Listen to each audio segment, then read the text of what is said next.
Can you hear us now? Yes. Yay. Sorry. Thank you. All right, so we are at the point of reviewing the minutes of November 9th, 2022. And I heard no comments or questions, so I'll entertain a motion to accept those minutes. I'll make a motion that we accept the minutes of Okay. November 9th, 2022. Thank you. Second. Second. All right. All in favor? Aye. The four, I heard four ayes, so we are approved. November 9th, now November 17th. Any comments, questions? Additions, deletions? Just stating for the record, since I wrote them, I'm gonna agree that they're wonderful and and move along, but also just to say that as we got more in detail and we had the videos, I did review the videos to make sure I captured the intention of the conversation. I didn't capture every word. Okay, great. Kidding Right. about the wonderful. I did listen to one, I can't remember which meeting it was. It was a 2-hour meeting. I did make my notes, and lo and behold, the minutes were much better than my notes, so thanks to Liz. Okay, so I'll entertain a motion to approve the November 17th. Motion to approve November 17th minutes. Okay, I'll second, second that. and then all in favor. Aye. Aye. I'm Okay. sorry. Aye. No. And the last one on November 22nd, 2022. Have those ones yet. I think those just sent them, so. Yeah, I Oh. just sent those this morning. Apologies. So anything at the Okay. next meeting. And Right, if there's any objections, so what I did is I sent in, when we went over the presentation of the select board, for the select board, which we'll discuss tonight, I didn't write out each type change, word change. I just noted discussion about word changes, see the finished product. Is anyone opposed to that kind of summary in the minutes? That makes sense. Okay, all right, then. okay. Great. So we'll move on to the third agenda item, which is the classification and compensation study. And we are grateful to have Joellen Catamatori. Did I say that right? Okay, here from Indiana, yes? Isn't that where you're based? Illinois. Yeah, there is a difference. So she's visiting and yeah, we'll have that. Thank you. Thank you. So Joellen is the owner of the GovHR organization. And I think, have we all had a chance to say hi or whatever? I think we have. Oh, except for Kate, who is new to the board. Yeah, just a quick introduction. So I work, I'm the HR manager for the town of Wayland. So we actually just did a compensation study with you recently. And I just joined the board. I've got about 5 years of experience in HR, and I worked in state policy at the state level policy research for a bunch of years. So yes. So we'll entertain your, give you time to be able to tell us, an update as to the project. Well, thank you for having me. I'm here today and part of the day tomorrow to start to work through the classification plan. So initially, I want to tell you that everybody has been really terrific. This is a pretty large study. We have 165 classifications, 164, I think. And in order to do the work, we have to have everyone participate, and even those participating, the staff has been terrific in getting us the information we need. So there's a lot of information. The reason why I'm here today is because it's really hard to go through the detail on Zoom when the study's this big. So we're kind of just starting on the initial side of the classification plan to look at the initial, what is it looking like initially? Does it make sense? And then starting to have those preliminary conversations. So that's where we are on the classification side. On the compensation side, we are getting information from the market. We are working with the comparable communities. We're pulling all their classification documents, their compensation plans, and we're starting to populate data sheets for as many of the positions we can that are covered by the study. So not all of the communities are going to have every position that you have in Concord, because you have some uniqueness with regard to the light plant, the broadband, the visitor center. So some of them we will not be able to get data for, but we will be able to make a recommendation on pay range based on internal equity. So what we're working on now, and why I'm here, the classification plan, the internal equity side, will eventually set us up to make a recommendation on pay side. So we're in data gathering and just analyzing right now. That's where we are. But I can tell you that, we went through the interviews with the employees. We talked with someone, at least one person with each different classification covered by the study. The employees reviewed their job descriptions, they filled out a questionnaire, the supervisors commented on the questionnaires, we reviewed them, and my team, there were several of us, interviewed the employees virtually and talked about their positions. And now we're developing a classification plan, as I mentioned. The one thing I'll tell you, which I thought was interesting, is we do these studies all over the place, and the job descriptions are good. Compared to some of the other ones that I've seen. When you think about the components, the structure of the job description, they're comprehensive. So there's really not too many positions where we're saying updated. So that was nice, because it gave us a nice overview of the work that people are performing. So we were able to do that as well. So we have some notes about things like that we'll provide to the town staff. But so that's where we are. We're in analysis phase right now. The people that I work with are gathering the compensation data, which again, that's going to be very voluminous. And there'll be a lot of work on that side. So that will probably happen over the next few weeks as we're continuing to work on the classification piece. So more to come. I'd say probably we're at the end of November, later in December, as we continue to work on the compensation side as well. So for the warrant, Amy, how does the timing, how is it progressing from your vantage point? And are we in a comfortable progression, or are we going to be? It's going to be a busy month. Absolutely. Absolutely. And we definitely are talking about what sort of things would go in the warrant to make sure that we put enough in the warrant to have the placeholder that town meeting could act on, even if there are some amendments that are needed via a motion at town meeting. So I think we can make it happen. Yeah, but yeah, it's going to be pretty busy. Okay. Questions. I mean, I've got maybe a couple, but anybody on the personnel board, just to. I just wondered, because one of the things I thought about for the bylaw bringing up would be on the class to see, particularly a couple of things about job descriptions and stuff, the paragraph. So I just didn't know how far you would get. It's December. So do you have any idea or ballpark about it would be spring when you might be complete, or are we all looking all the way to June? We'll be done with it. I mean, the idea of where you need to do the budget, the raw data piece, we'll have a good idea of that hopefully by the end of December, so, but the report won't be finished then, and that takes a little bit more time. So, hopefully by the spring, we're doing the lion's share of work now, probably in the next several weeks.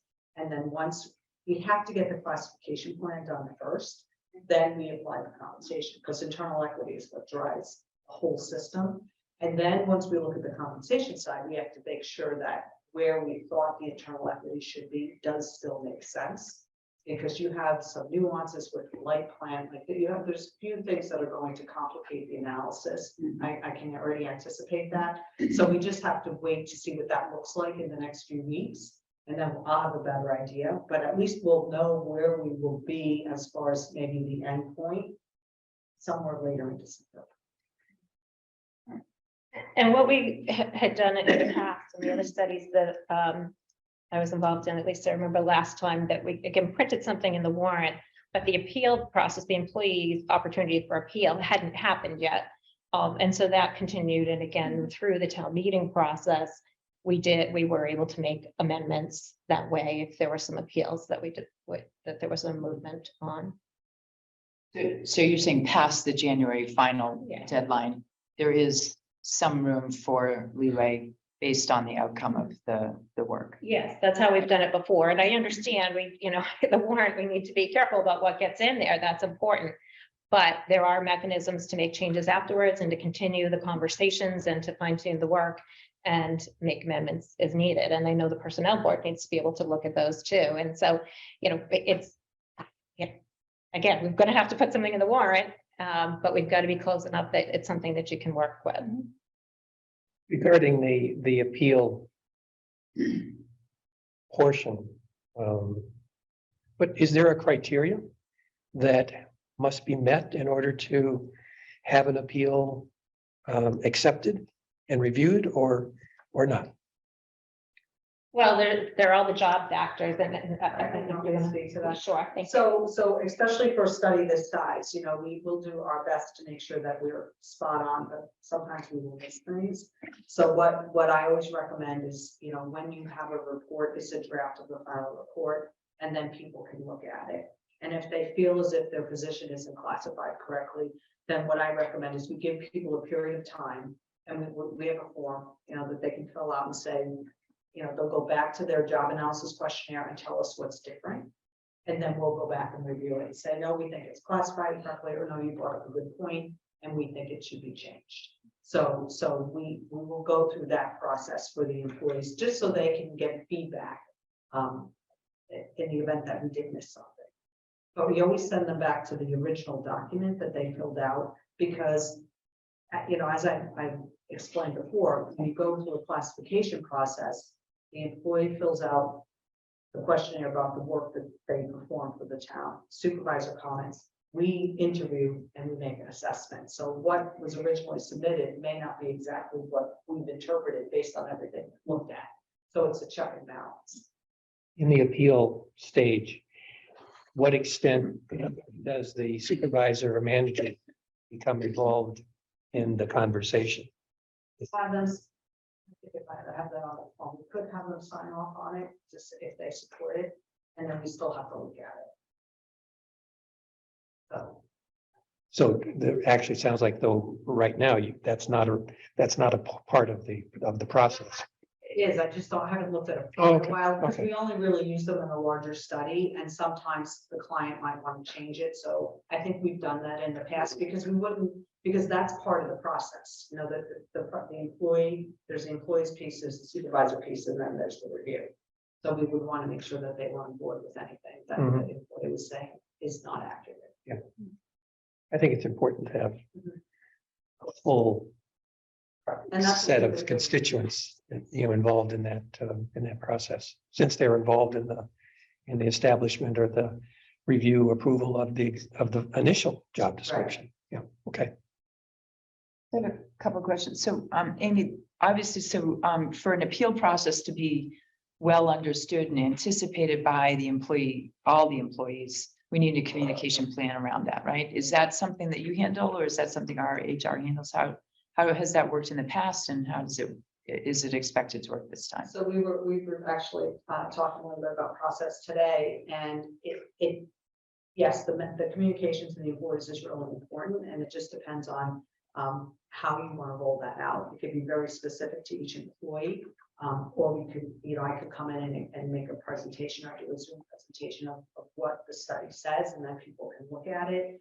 But people need to know where they are, in the new classification plan, what it means, and then they need to have a period of time to give feedback. Sometimes it's very individualized by employee, sometimes it's more general. So that's something that we haven't, we've talked about it a little bit. I've mentioned today about other clients and approaches that they've taken in order to communicate results to the employees. So we haven't landed on how comprehensive it will be, but it will definitely be something where employees will be able to see everything and then, give feedback if they want to. In your initial presentations to employees, was it mentioned, or did someone mention about there was an appeal process that's a part of the whole process, or is that at this point really hasn't been clearly communicated? Somebody asked that question, but But it wasn't offered without a question being It wasn't part of your presentation. Well, I don't know. I wouldn't normally put that in the presentation, but for a study this size, you would definitely want to include it because we've engaged the employees and they need to be able to ask questions. Right. You know, this is not a small community where people are involved almost all the way through. There's been a period of time. Now they're going to see the results and they need to be able to ask questions. So it just depends on how formal you want to be with that. Some places are very formal, some places are not. So we just haven't gotten as far to what that's going to look like. But I would recommend that you absolutely do that.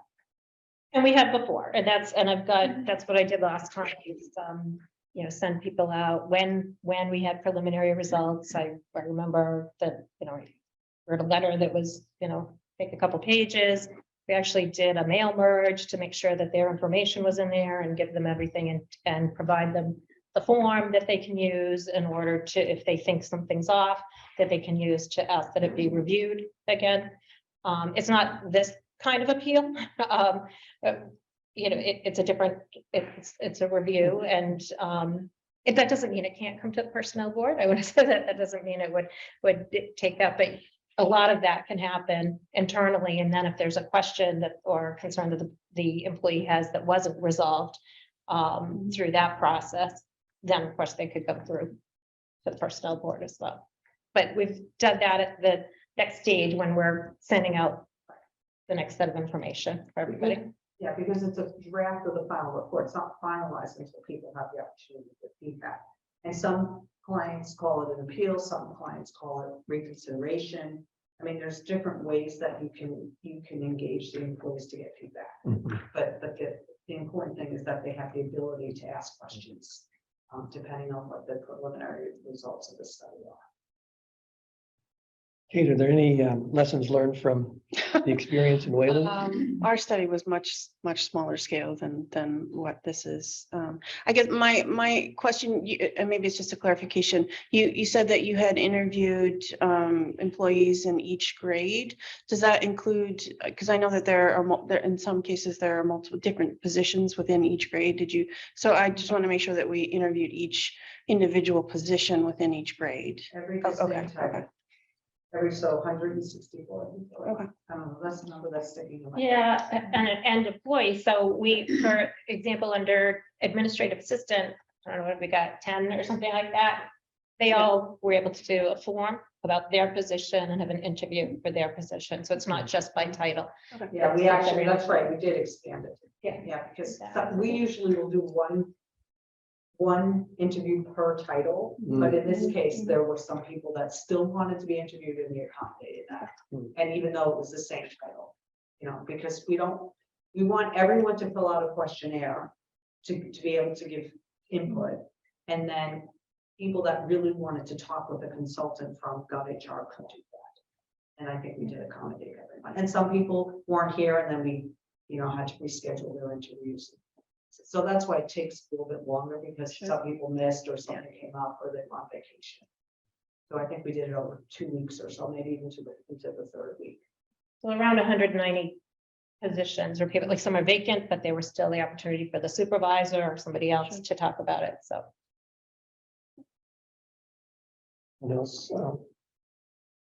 I'm curious, any of your clients, municipalities, I guess clients, can't think of a better word, send out, or you would send out for the municipality, this is where we're at as of a particular date. So it's an effort to try to be as transparent as possible. And this is sort of it's an update. It doesn't have to be a full 200 page words on a page, but have you had clients that wanted to at least have another or have a sort of a status? This is where we're at. So the project team and I are working, and so normally if there's any other communication outside of that, it usually goes from the client to the employees, not necessarily from me. But we're in regular communication. So if something like that needs to happen, people can just give an update to the employees, say here we are. But I think when there's senior leadership team meetings, sometimes there's updates there. I'm not sure what you guys have been communicating in-house, but if you need me to help you with something like that, I'm happy to do it. And the part with the interviews was happening just a few weeks ago, and people did receive a timeline of the steps at the beginning, and so, yeah, there'd be, I think we're probably getting to the point where another update would happen. Well, I think, yeah, I mean, I think it's worth a discussion and worth a conversation among the management team as to is what's the value? And I think it's an opportunity to, again, try to be more transparent. I guess that word seems to always come up in my mind, but so anyway, it sounds like it's a topic that the management team would likely entertain. Okay. Any other comments or? Anxious to see it done. The information make life for all of us much better. I have two questions. Sure. So, we've talked a lot in our personnel board discussions about the challenges of COVID and the transition in workforce and so forth, and, positions that are hard to fill. The Fed was on the news all morning about how we're down 3 million workers in the US overall, 3.5 million, I think. So how do you see that? You've seen so many different towns across the nation. Do you see any trends that you also see as you look at the data and do the interviewing here? Challenges for the workforce that you would have us anticipate that it will get worse? There are a lot of challenges in the public sector. Okay. And we also do recruiting across the country. And so I think that the expectations that people have in the workplace have changed. And I think municipal government just tends to lag behind that a little bit as far as flexibility in work, where it can be, and so I think there's some expectation of that. That's also exacerbated by the fact that the baby boomers really are retiring now, and there's not as many people behind. So there's just a number, there's just not as many people, physical people to do the work. And then a lot of the technical jobs are very hard to fill. And there really haven't been people in the pipeline, people in the trades, but also in municipal finance and public works and engineering, and especially the jobs where there's crossover into the private sector, where the workplace might be a little bit different now. There's more competition. And then, of course, the economy is also having an impact. So there's lots of challenges right now. And I think, structuring your plan, we're doing class and comp. We are looking at some benefits. And that's a different discussion. That's an ancillary discussion to just the class and comp piece, but setting your compensation to be competitive and then looking at the benefits to be as nimble as you can, I think is something that will be good for you in the future, as well as thinking about your positions that are hard to fill and how you're going to make sure that you have people in the pipeline. Because I can tell you, I'm doing so much of this work right now because of the economy and because of post-COVID. And at MMA, we're going to talk about, just what's happening in the world of recruiting and trying to retain people. It's a very important subject right now. The fact that you're doing this work, I think, is great because you are really looking at what's happening in your market to make sure that you can attract and retain people. But you can have the best designed system. There's still other things from the outside environment that are affecting your ability to attract and retain people. Follow-on question. One thing that as this personnel board, we're getting another new members who are growing and hopefully that, to the right size. And we will need to better understand just what you described, this very challenging environment that's challenging, not just for the town management, but for the employees who might be taking on more work because there are not enough people to do the work that's necessary. So we're looking to understand how we can use evidence data for the personnel board to contribute better to the strategy of the town. And do you have any dashboards or reporting processes that you generally recommend, or that there's a template that you would provide or anything like that as part of the service of GovHR? I guess I'd have to that's probably another conversation to really better understand exactly what you're looking to do. And then I can probably advise you. So I have to think about it a little bit. Yeah. You know, but I can look at it more in the aggregate as far as the whole, the market and what's happening in other parts of the country to help you there. Okay. But just hearing that preliminarily, I'm not exactly sure what you're asking, but I Yeah, think we can have another conversation. And you said you're around tomorrow. Do you have some time where you have like office hours or anything No, where you can I'm have an working, extra? we have a window. But we can Zoom, we talked about that, you know, and if I need to come back at another time, because this is a comprehensive study, you know, we can certainly, plan ahead of time. I mean, you know, if you don't mind, Zoom, we can certainly talk on Zoom. Yeah, that would be great. Okay. All right, thank you. You know, I think because of the importance of this particular activity. If there's anyone in the any citizens who have any questions or comments, I think we should entertain those now and not wait till the end of the session. Can we do that? Well, I was just saying, Joellen has another commitment at 6, so, I have a Zoom with a client. Okay, Okay, So so we can, I'm happy to. order up. Yeah, Can- well, I have to go to the hotel and get on my computer, but I'm happy to have another conversation at a subsequent meeting, you know. To Okay. continue to talk and give another update, okay. okay? All right. Terrific. Thank you. Thank you. Okay. Thank you. Okay, I'll see you tomorrow.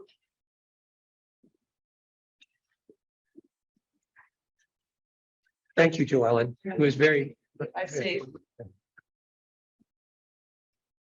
No, it's a very, I have a lot of confidence that this is an organization that has a good track record and they can certainly help us. And Did you work with her specifically? No, I haven't worked with her specifically, but she's been working with our acting town manager on our town, Wayland's town manager search. So, Yeah. yeah, we've had a good experience too. So. okay, we can go on with the agenda item, which is number 4, the continuation of the employee appeal. We had framed some additional questions at the last meeting, I guess. I'm starting to run out of remembering at which meeting. Do we have, are those, did we enumerate those in a way that we can go through them? they're not, typically in, I didn't put it in the packet, unless with in the minutes. I have, in the background and supporting information was very helpful. I really thought that was very well done. It's page 1 and 2. It's just before the organizational chart. Right. I think it answered a lot of questions. I think it answered a lot of questions I had.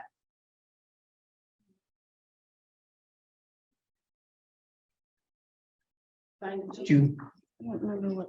you have anything there that's we've given? Well, I was looking to see, so the questions themselves.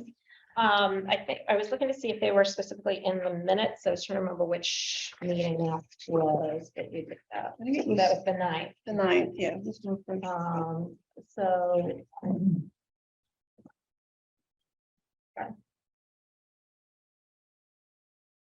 I recall, so I'll just talk about it, that there were questions about just trying to understand more why these 5 employees were not included in the additional increase. Bless you. And that you wanted to know the history Right. of the salary increases and what had happened. So that's in here. And that you had, let's see, was there? There's one other. I mean, those were the 2 main things, but sorry, I'm looking through the minutes still. Yeah, so I think, better understanding, talking about the changes. I'm sorry, did you want to? no, go ahead. Read the answer, they don't have the clarity yet. Oh, right, that was the other thing that you wanted to hear more from the manager. And, the board procedures are gonna start, so that looks like it.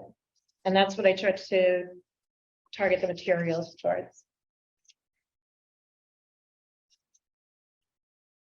It might be, The go ahead, material, do please. you have the, because it came right after, the November 17th minutes, where it was 7 of 7, and then you had 2 pages. And to me, they answered a lot of questions. And then it got onto the organizational chart. Right. Answered, I thought that those 2 pages of the chart answered a lot of information. Okay, so would you like me to put that up for everybody and to talk through that? I think it probably makes Yeah. good sense. As you're doing that, I just have a couple of comments, questions, and I'd love to hear from the manager himself. So maybe we could start. Do you want to start with that review or start with Mr. Woods? Which is Well, the review. update. Okay. Maybe go through the review and make Okay. more sense, and then And then I have some additional questions. So you. I just want to make sure we have time to hear your comments. I did, yeah, I did comments. Okay. And then we do that, right? So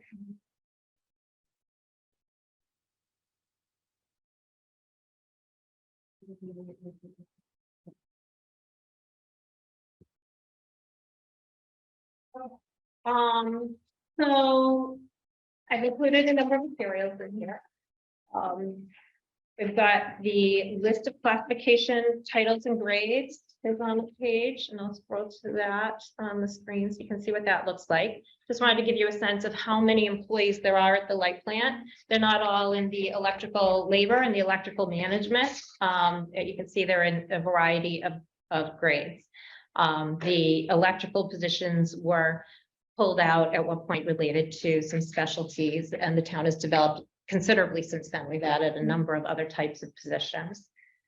The included the org chart to give you a perspective of, you know, kind of where these employees fall, where other positions fall, and who their supervisors are.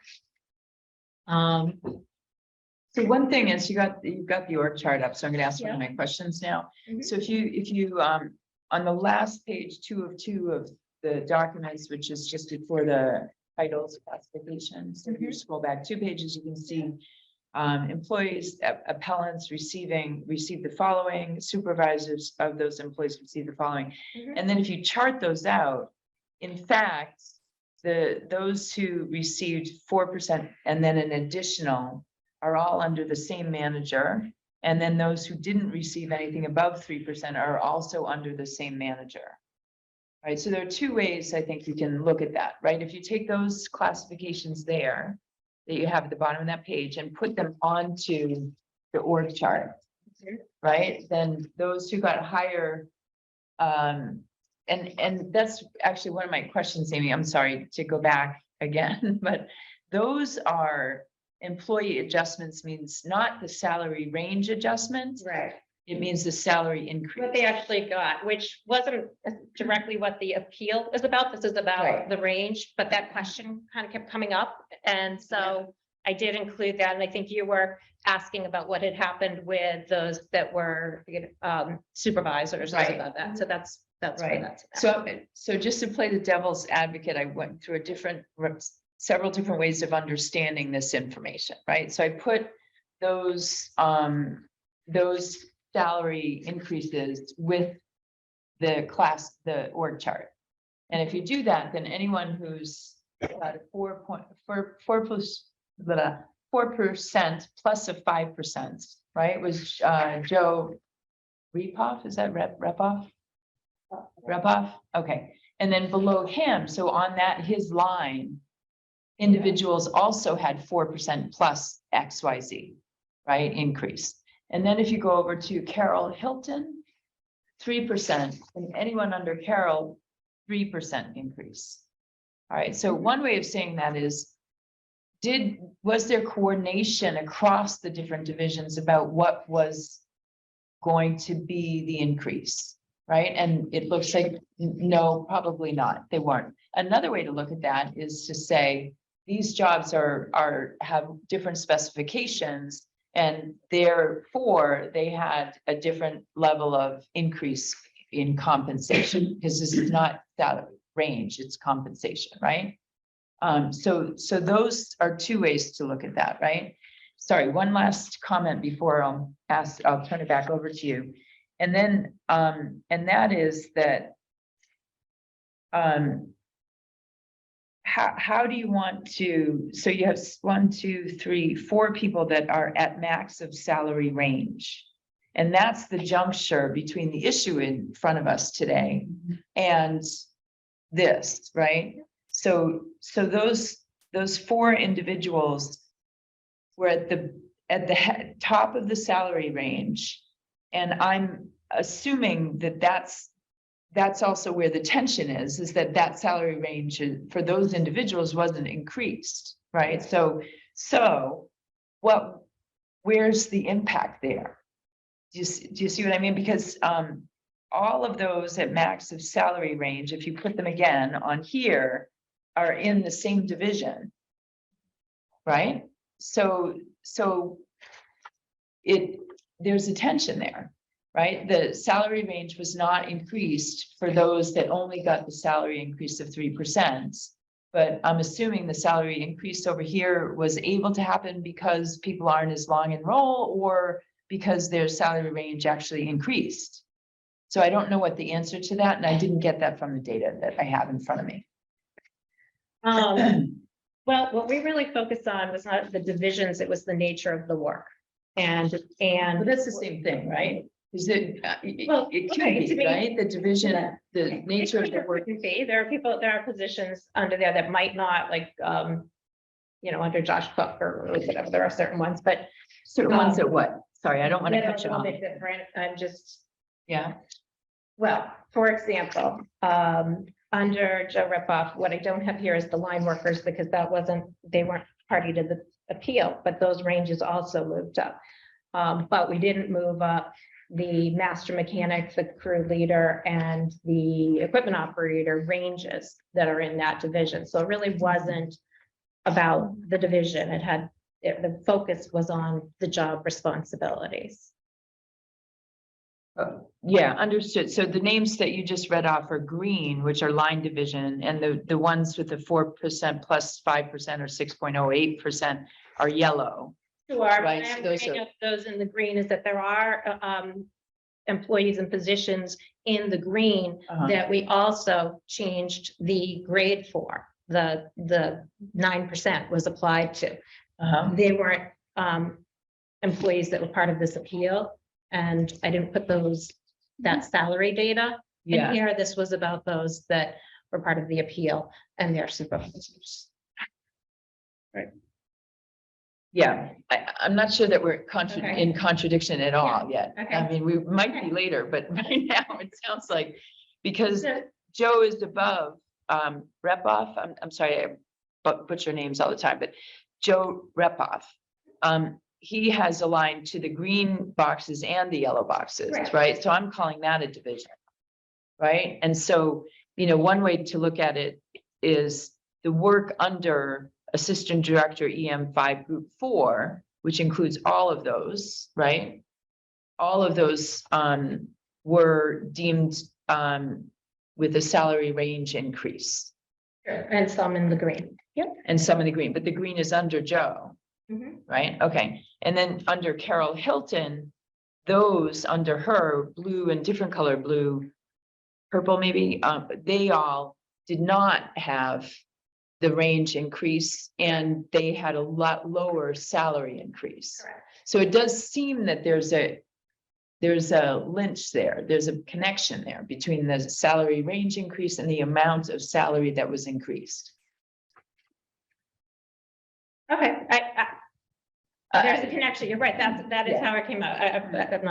I'm not arguing that. And Okay. I'm just saying that the focus on it was on the duties and the types of the position. Okay. And so there could be a position that would fall under the yellow. If it didn't happen to be, that if it didn't meet that criteria, then we Yeah. would not have changed it.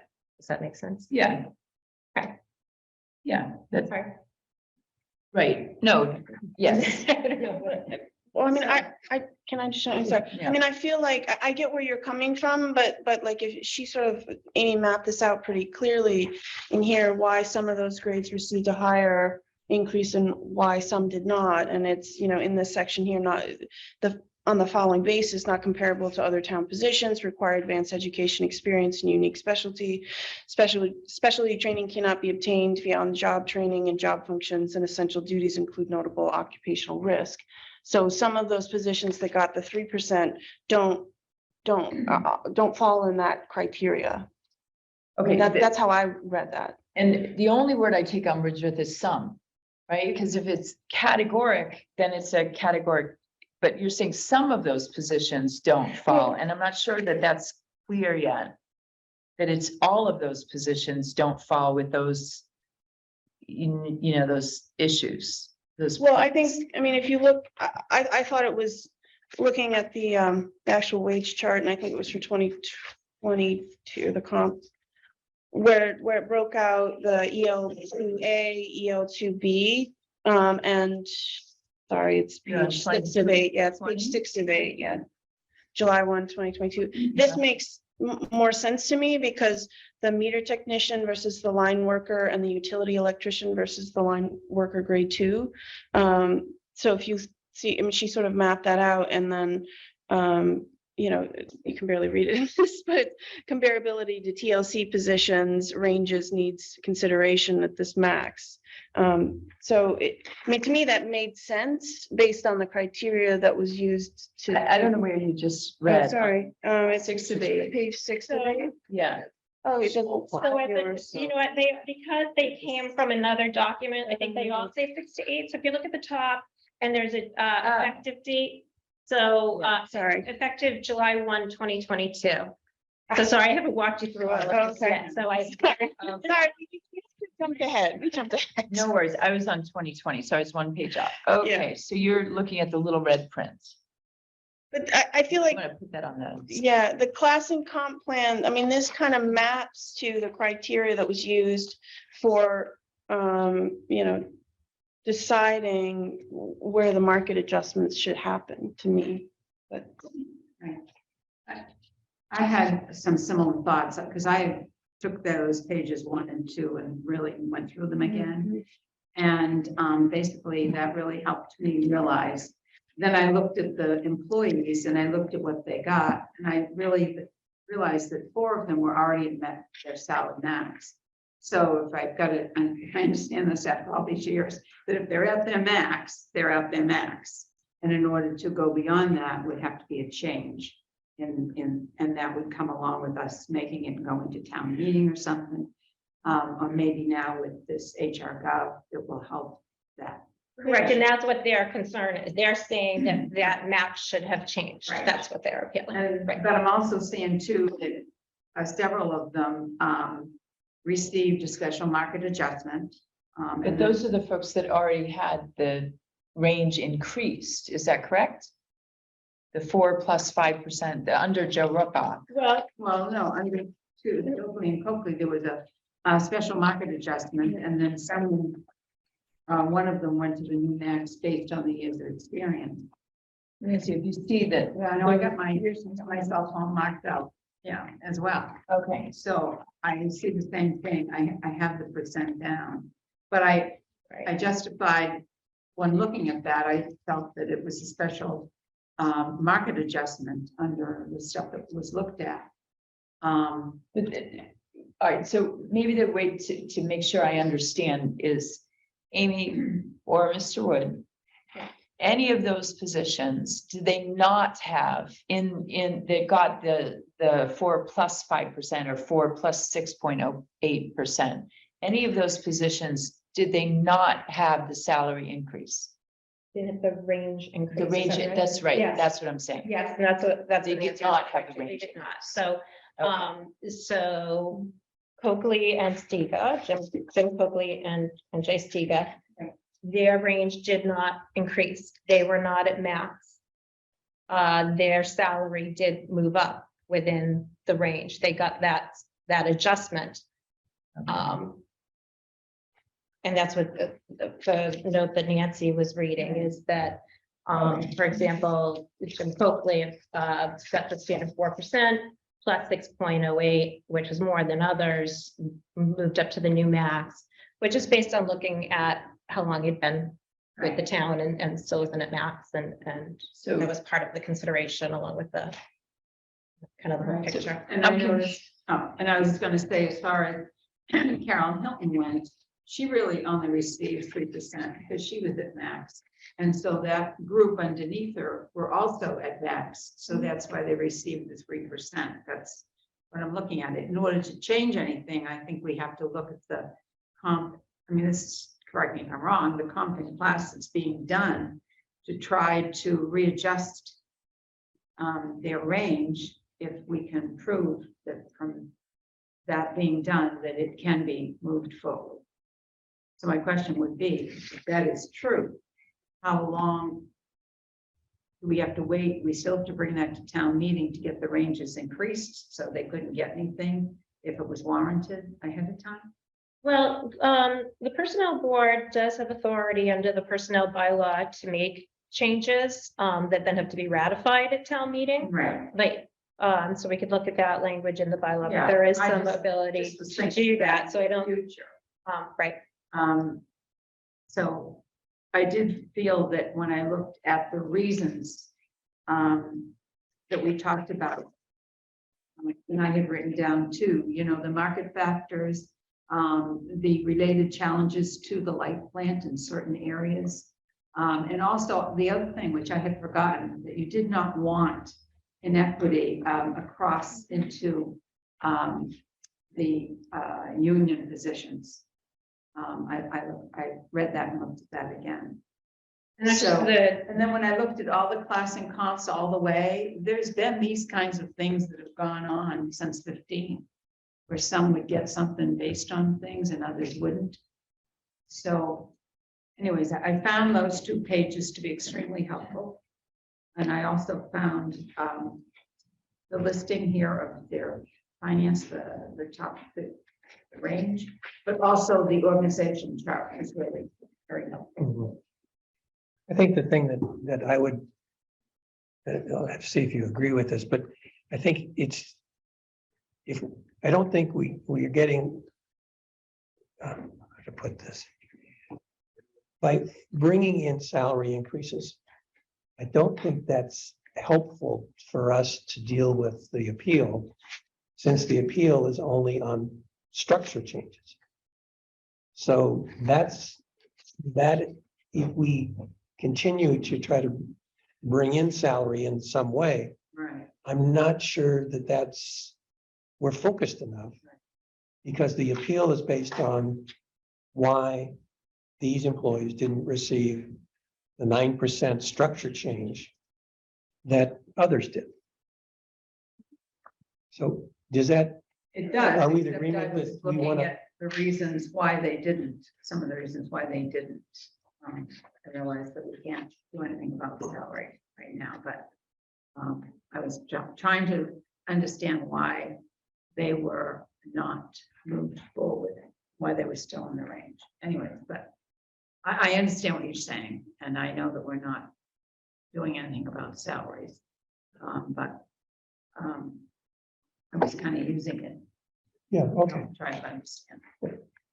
I'm just trying to maybe focus us just a little bit more, you know, in a way that's actually going to be beneficial to, you know, getting to a point of being able to determine, you know, the reasonableness of the decision that was made by the town regarding the 9% structure changes versus the 3% structure changes. Well, no, I was just wondering, I mean, I kind of feel like we sort of cut you off in the middle, and I was wondering if there was anything else you wanted to add. You were sort of presenting it, and then we went off the rails a little bit. into a conversation that we're responsible. I don't remember. No. Sure. I mean, you've ended up touching on so much of it. I guess I was it was just outlining what materials are here and what they mean, and then, so the org chart, we get to that. Sounds like you are getting an understanding of what all these next pages that I provided, where you were looking for the history and how often have there been exceptions in ranges versus the across the board. So at the top of each page, again, I've got the date. I pulled these out of the approved schedule. So July 1, 2015, standard range adjustment was 1.5. And then it shows, 4% means that's how much that range was increased instead of the 1.5 that the other grades moved. And in there, again, you can see I've got nothing next to the EM1 in that case, and the EM4, those ranges that year didn't change. So more than the 1.5%. I'm sorry, but these were special adjustments there beyond what we were doing. In 2016, the standard range adjustment for most of it was 2%. The exceptions there were again in the EM2 and EM3. You can see we've been making progress through the years to balance out some market factors that have been happening and tightening of the available labor pool long before the current issues that we have in many positions. This was something that we were already seeing happening in that field. And we've been trying to adjust for that. Plus there's been, well, I don't know how much on this side, there have been some, again, structural changes in the light plant as they took on the telecommunications business and things like that. There were a few other considerations going on and growth going on there. But again, so we got 2017, the standard amount was 2.5%, and that's what all of these got, the standard. Exceptions in 2018 in this micro print. Note that new salary grade categories, the telecom management and telecom technicians were added due to expanding broadband division of the CMLP. So that goes in there. It's just, again, some of the influences that were happening in these positions. So here we changed some grade numbers. We inserted a new grade that year. We went from having 4 and we now had 5 and created the lead electrical engineer position. Renumbered the others. 2.5%. I made some notes about other changes that we made to other parts of the schedule that aren't here, or you would have had many more volumes of paper, but the MP range changed. That was directly related to trying to balance all this out from an internal equity perspective and what was going on there. The TM3 range is where the broadband position is, and we increased that by 14% as the position was developing and we were learning more about that market situation. And you can see these positions got 5%. And, again, we've been progressively addressing these concerns. So that's what, I think I don't have to explain every single one. That's what that's all about.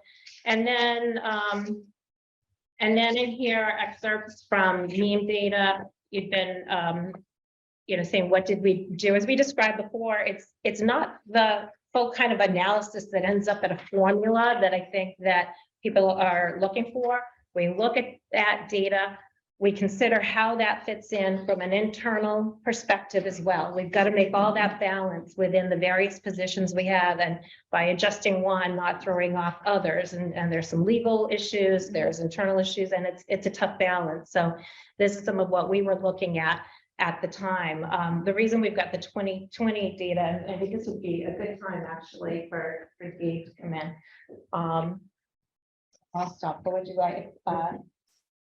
Do you want to go over? Yeah, do you want to talk about kind of what we were looking at there? So what you see on the screen here are the communities that we compare our workers against. It's expanded over the last couple of years. Usually it's based on revenue and the number of meters, so the number of customers they have. Recently, we added in a couple local MLPs that we could lose employees to, and we haven't back. So we take that data. You can see there's an average, a high, a low, and Then under the previous town manager, he'd asked to eliminate the highest and the lowest and do an average. So that's why you see that up there. So we have a couple different scenarios. And so that's where we came up with the 7% adjustment. And then 2% was added to that for all employees in town. And so that's where we got to the 9%. 7% to catch up with the, where we were trying to get in market, and 2% to stay consistent with the other study. With these 5 positions across the top of the page, were there others that No, were so included? we didn't use all of it. Some of the positions, like the meter technician and the meter supervisor. We didn't have enough data for those 2 positions. Each MLP, their responsibilities are different. So we didn't feel like we had sufficient data to go in that direction. And knowing that we had a class and comp study coming up, we have a professional firm actually take a hard look at it. We did get job descriptions from some of the folks that have those positions, and some of the duties are significantly different. So Can I just say another way of saying that too is whether we would have considered them to be benchmark positions. So we don't look at market data for every single position on the class and comp plan. We take those that are going to be the most common set of duties, and then we build a compensation plan around that. That's why, when we say, it's not that there aren't other meter technicians or meter supervisors, but again, we've seen that those haven't really worked well as benchmark positions because of the variety of assignments and duties there. Where the line workers are more consistent, although we acknowledge there's some differences between the overhead and underground. Like that. The data that Jim Coakley presented, gave us the mean. I didn't find on the footer or header a date. When? It was 21, I think. That was before this year. yeah, Jim gave the 2021 one. So, We just got the most recent one. okay, so this in this packet is 2020. One page was 2020 because that's what we were working on when we'd been focused on the line workers, which was the same year when we were addressing, when we did that hourly. So then there's 2021 data on the next page is where I'm going at, which is for some of the other positions. But those positions are, I mean, it's a mix of what general manager, assistant, system engineer, meter division supervisor. Well, I don't know, I mean, it would seem like Joellen would be very interested in the 2021 data because, They have the 21 and the 22 data. well, there's actually a 22. Oh, okay. Does Okay. it include the lineman, tech, and what's on this page? It includes everybody? It includes, so the mean salary survey doesn't include all the positions we have. It includes a lot, and it includes benchmark positions, which is a good thing, right? So you'll have director, assistant director, system engineer. Not a lot of like engineering technician positions. Everyone has it a little different, so again, that's where you use the benchmark, like the engineer, to figure out where you're supposed to do that. So yeah, she has that data. Okay. I think it's important to recognize that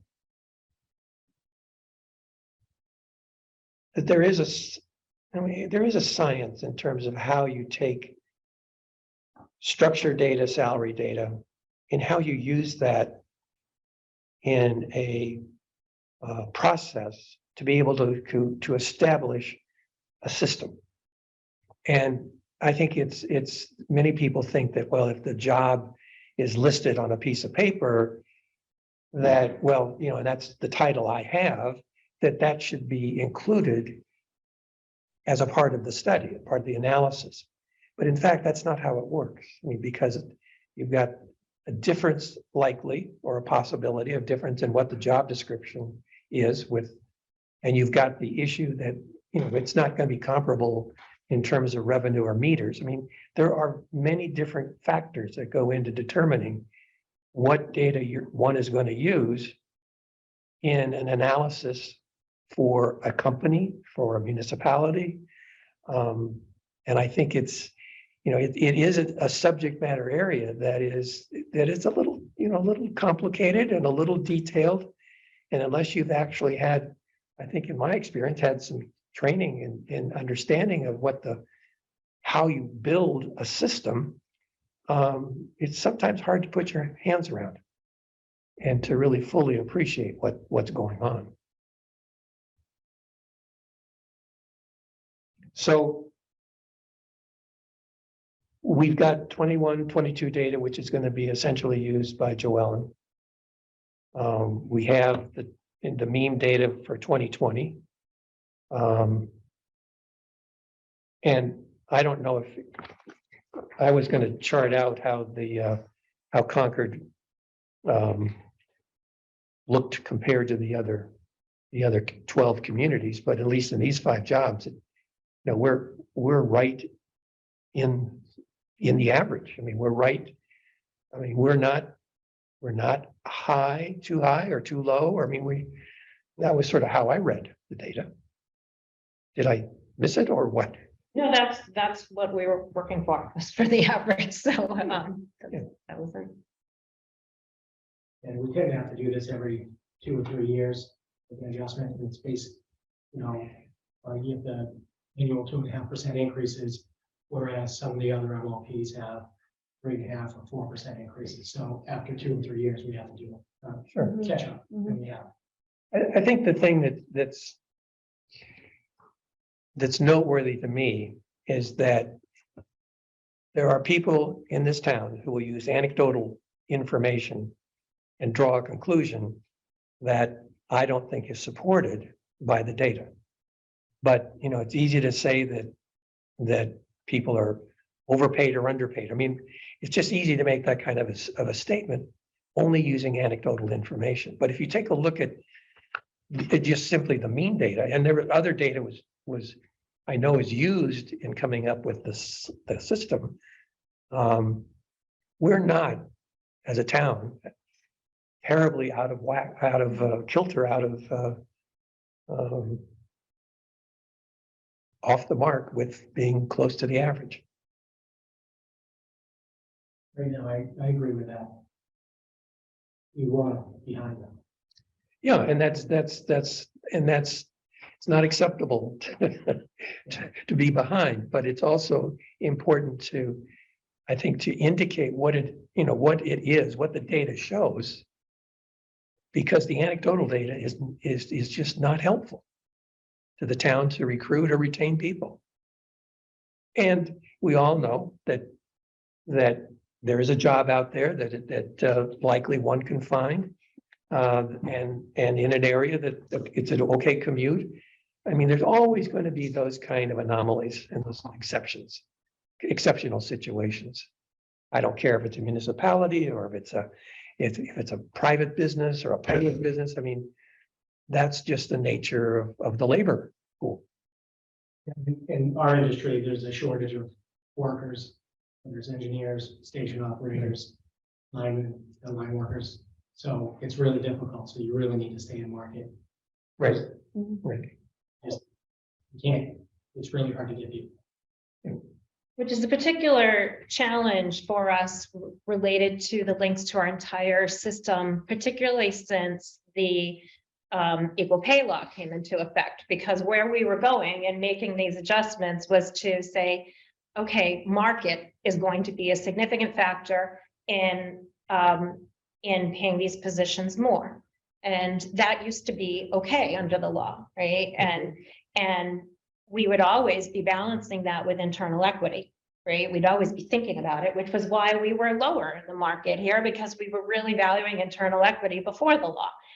Then we started moving these out, and the law came into effect, it says you can't, because we see these high numbers here, we can't automatically without other factors. And I'm not saying that there aren't factors that allow for it, but comparable positions. But if there are comparable positions, we need to make sure we're paying on the same basis. Now that's a complicated thing sometimes to figure out, and we're looking at it again, and that goes back to, sort of what are the skills, the qualifications, not of the individual, but of the position, the working conditions. And that's why we took those factors. We were really careful when trying to figure out, well, which ones can we move without completely tipping over the apple cart sort of thing. And that's why we said, okay, these are the ones that we need to address. They're specialized. They are specialized, and we don't think that under the law, they're comparable to other positions in town. So. And this is where the judgment comes in with people who are responsible for administering the classification and comp plan. And it's good that you have people who are trained and who have a lot of experience doing that. For sure. Other points or questions? Yeah, one thing, so internal equity, I understand the desire to do that. I also recall a comment from the first presentation that the salary range changes actually upended that to some degree, right? That there were line workers that because they now have a higher salary range than some of the management positions. Did I get that correct? I think, Anne, was that something that you had stated in the original? Basically, what we want is an explanation as why these people got it. We knew all the linemen were getting it. They deserve it. We need help with linemen. But how were the other people picked and why? Which, and not the whole light department being looked at. Jim falls under Joe. He didn't get it. Dave falls under Joe. He didn't get it. I fall under Carol Hilton. I sure didn't get it, and my other two employees didn't get it. We've been here for so long. And what you didn't get, just so that we're all on the same, same page, was the structure change. The structure change. That's really the issue. And because we've already, Just want an explanation about it. yeah, we've all agreed though that salary increases came for people, and some people got more than the average, the 3%. All for good reasons. I think the problem, personnel board appreciates being able to have people like the two of you who are here and others who may be listening. I mean, obviously you're the backbone of what keeps the town running. And it's somewhat difficult for us, I think, to show our appreciation in some way. At the same time, we have a responsibility to those employees who are also a part of the town's workforce, and making certain that the process, how decisions were made, does not negatively impact them. So it's a balance of a lot of different factors. And I'm certainly not able to communicate and articulate exactly what happened and why it happened in one case and it didn't happen in another, because you've got so many variables that you've got to work with, that the town has to work with. And you have to try to be fair and reasonable to everybody. And that's a difficult challenge. And in terms of the why, and I don't know whether I could ever say it in a way that would address it for you, Anne, but in this packet, in the part that says light plant range adjustments for FY23 is where I was trying to address that for you. So it's, was again to avoid any unintentional inequities with other town positions. In the TCL and MP grades, the special market range adjustments were approved on the following basis. Not comparable to other town positions, require advanced education and experience in a unique specialty. Specialty training cannot be obtained via on-the-job training. Job functions and essential duties include notable occupational risk, line work and substation switching, the high voltage. So those were things that we were taking into consideration when doing that. I'm not saying that there aren't, like I know that that the engineer positions, the senior engineering tech get involved with the switching, but this was kind of a comprehensive look at a variety of factors. And then it's the 5 appellants hold positions and salary ranges that did not that did not receive a non-standard adjustment. Their positions are ones which could not be easily identified as unique in terms of skill, effort, responsibility, and working conditions, which are the things that we're obligated to look at in here. And an additional increase in their salary ranges would raise concerns about equity with other positions, both at CMLP and in other departments, and therefore further consideration is best addressed through the classification and compensation study. So that was the why from our world, that was the reason. Other comments or questions or? No, I went through so much in the last few days, everything I could go through. And I really did take a look at all of that, and I really focused in on this organization chart. And I am hoping that in the past and will be done, it will help people out that didn't. That's the basic. I don't have any more questions.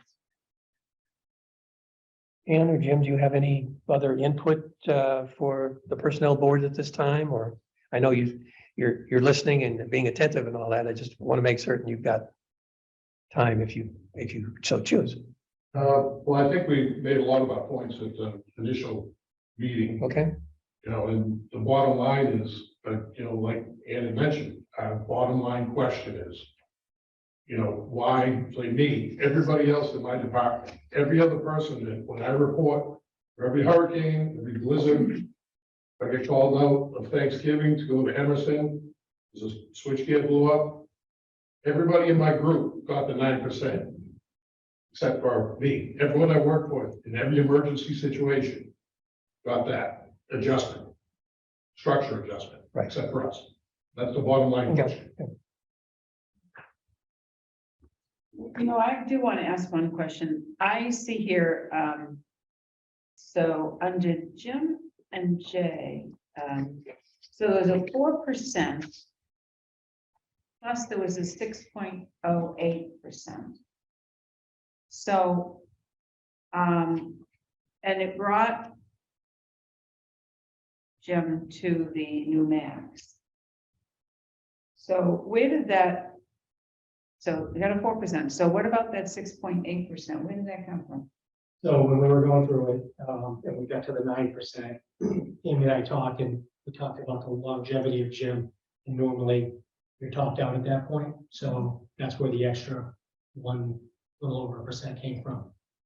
So he would be topped out in the range.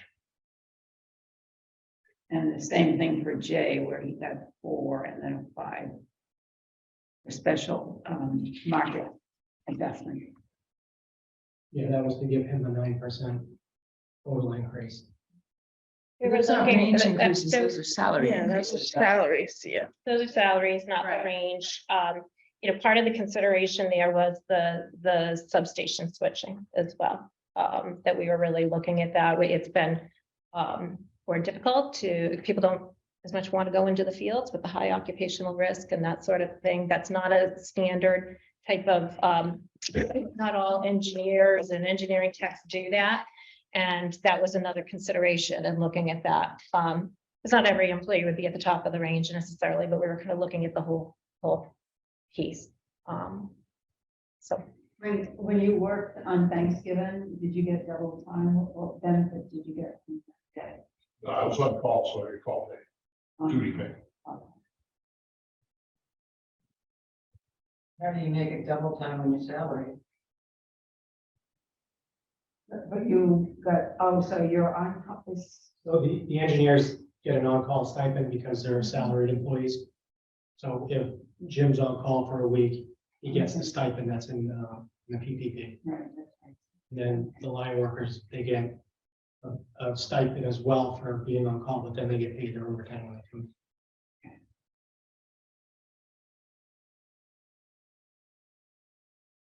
Well, there are a lot of challenges to have a classification and compensation system for this town, for sure. I'd like to just make a summary comment too. This is a complicated, there is some things that are qualitative and some that are quantitative, understood. What I'm seeing is lack of communication and lack of clear trust in the organization. And that's more of a deeper problem. And if the questions, and we're not answering your question clearly from your last statement, right? You don't still understand how you were singled out. And that's your position. That hasn't changed in the 2 months we've been having these kinds of discussions, right? Right. So there's something wrong here, right? I mean, we should have been able to reach a better, clearer understanding. We haven't. All right, so I'm also in that. I haven't been able to move the mountain either. But I just want to put that in our minutes that I feel that there's a deeper issue here about trust and communication. And that's something that certainly came up for us as a personnel board with the personnel study task force too, that we have some things to look at there. So Let's delve, because I think that's a good point. Let's delve just a little, take a little time in terms of how this was communicated to the MLP employees. What extent was the HR organization involved, if at all? What extent was the town manager? Could you describe sort of how this communication took place and who did it? Sure. Well, we didn't get through all the materials yet, and it's only a piece of the story, but just part of it is in the packet. There are 2 communications, one in January, telling employees that these things were going on and how they could find out more if they wanted to do that or to give feedback. And then the other is after town meeting, advising them of the updates. Now, is that to each individual and how it impacts them? No, that piece isn't, but these are for your information, those are the town-wide communications that went out that are in the packet for you. And then for me, internally, I spoke with my senior staff, and they were, what I told them is I was recommending 9% adjustment in salary. And that was communicated in staff meetings for the engineers. And then I spoke with Carol about her team, and being the 3% because we didn't have enough data and it was going to be reviewed in the class and comp plan. That's what I did with the information. And they told me that they did speak with their teams about it. So I wasn't in those meetings, of course. So that the population, the number of people in that, I'm looking at the org chart, the number of people that you would have communicated this to as your team, your management team. Is that the line underneath all 1, 2, 3, 4, 5, 6, 7, 8 people, or is it, am I misreading? No, let's talk. Okay. Okay. So in terms of having, I'm going to use the word script, and having some kind of a script that might have been given to these 8 or 9 people, these are the points you need to cover. Was that done or not done? They told me that they did talk to the staff in their meeting, but I don't know exactly what they communicated, whether it was salary adjustment, range adjustment. Well, I think, and Liz has sort of started going down this path, is that the communication is so important, and it establishes a basic level, I think, of confidence and rapport that one needs in any organization, any department. And you know, it might certainly be worth a conversation in the future as to, you know, how can this be maximized? And the greatest benefit be derived by the people who are doing the work. So they have an opportunity to feel that their boss or their boss's boss, you know, really is concerned about them and is concerned enough to sort of, you know, even maybe it's time to sit down with 2 or 3 and have a conversation. And that's not beyond the realm of an option. So I, as a member of the personnel board, have no sense yet as to how communication is done. But I do agree with Liz that if communication is done properly and then there's some strategy that is in place, sometimes that eliminates the question of, you know, why me? And not that that would have been the case here, but, you know, the communication is so key to managing a workforce, in my opinion. Does that sort of echo a little, Liz, what you're, want to make certain we're, okay, yeah. Yeah. I think we saw that issue permeate through the entire personnel and study task force, and particularly the day that I went to the with Bill to the I want to say the garage, the light plant or whatever, and there were a fair amount of people there. Yeah, garage. I thought it was going to be this beautiful room.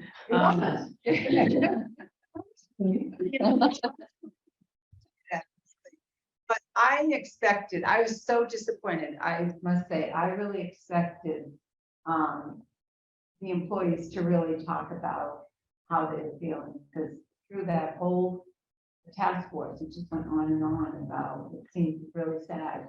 But there were a couple that got up, but I didn't think they really said much. It was just a little bit of stuff, except for one young man. But it seemed to me, you know, I got the feeling that nobody wanted to say anything, that they feel that they can't say anything and they'll be, you know, reprimanded for it. So that really bothers me because I always, I mean, in my profession, you know, talking and opening things up and dealing with them is really the way to go. So to me, I would think managers and assistant managers would be able to have meetings for their own. And I think in the task force thing, we had mentioned some ways of trying to do this, whether it was a new employee handbook or whether it's extra meetings, you know, bringing in pizza at lunchtime and gathering everybody, you know, I know that's probably. All right, well, forget the pizza.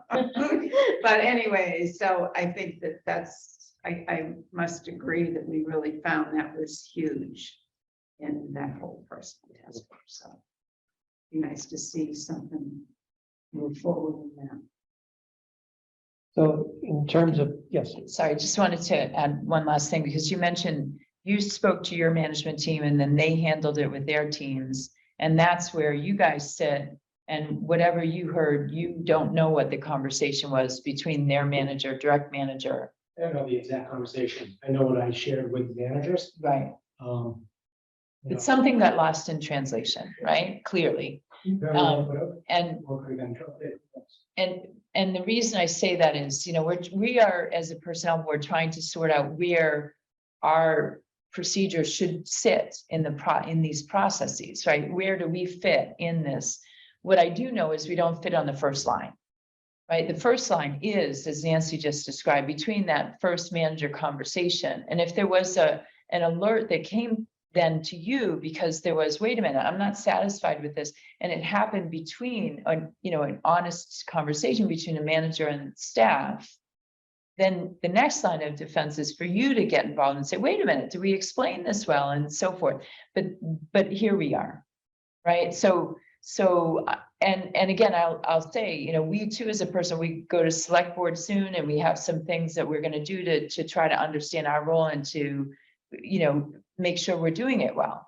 So this isn't saying like all the issues sit on you, Mr. Wood. That's not it, right? But we all have to kind of take this seriously and understand that at least these two folks, look at their face, they're not happy employees, and that's not any of us, none of us sitting here want that, none of us. And you know, Jim, you just said, when I go out in a storm, guess what I do in a storm? I go tuck in my kids, you know, I'm inside, I'm not in a dangerous situation, right? Unless my kids' rooms are that messy and I trip, but you know, there's really a real appreciation for what you do. And if that's not understood by you, then we all are wrong somehow. And I hope that at least has come across through this process. And I apologize, it's just taken a long time. You know, it's taken a long time to have this. And even if we get a raise, the insurance goes up, so you're working for nothing, so it's, you don't know how frustrating it is for somebody that's worked there for 34 years. You know, Johnny McGarry's 40-something years, Marty's 30 years, Jim's 20-something years. You know, and it's very frustrating, and then when you get this, why when we know about the rest of the people? Why? You know, if you're gonna do something, do it for the whole light department, don't pick and choose people. Well, I So think, it's not right. And that's our feel, so that's real. I think, unless anyone else has any questions, we need to sort of determine what our next step is going to be. In the agenda, we talk here, again, assuming we have all of the information that we're looking for. But address remaining questions, deliberate, determine next steps, issue decision. So on that timeline, are we prepared to move to making a decision, issuing a decision, or are we looking to deliberate? So I'm looking for any input from the personnel board in terms of what you would like to see the personnel board do next. Well, I'll go first. I feel like we've been at this now for quite a while, and I feel like I've looked at everything that I think I had in front of me and gone over it. I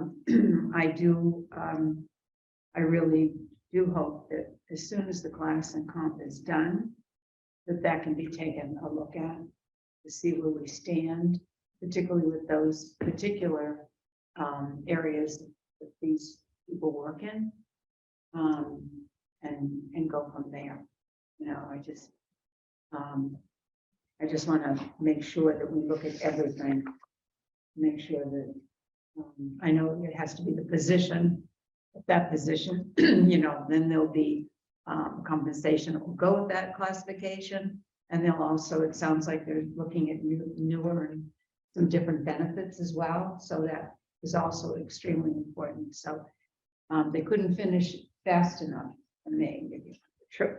So that's where I stand. I feel like I don't know what else we can look at. And this packet that we had, Amy was extremely helpful. I felt like there was a lot of information. I know you probably said it all before, but it made a difference having it all finally together and be able to really spend time on it. So that's where I'm at. Okay. Yeah, I mean, I wasn't here for the initial presentation, so I've been playing catch up. I have gone back and read through all of the documentation, the packets. I watched that initial personnel board meeting, so I feel like I'm at a place where in this packet as well was extremely helpful. I feel like I agree. You, I should say, have had quite a few discussions, and I could see us moving forward with a decision at this point. But I don't know about Liz, where you're at. That's okay. Well, let me just interject what we talked about a couple of meetings ago, which was I believe that the personnel board needed to make a determination of whether or not what was done was reasonable. not whether it was right or whether it was wrong, but whether it was reasonable. And I did do a little research in trying to come up with, well, what is a reasonableness standard?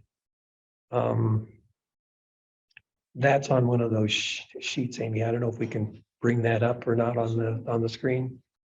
This is sort of what I'm going to present here as a short definition of what I hope can be helpful to determine the reasonableness test, reasonableness standard. And this is what I thought was important to set as a baseline for how and what decision we're actually going to make.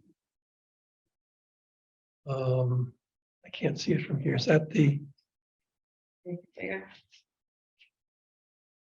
reasonable? No, it's okay. We got to go down to probably the last, no, not that one. That's the last line on that page. It's actually, it's maybe to the side, the second one. Yep. Are those by?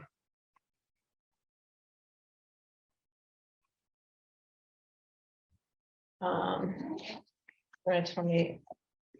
It Did it, what page? was two online.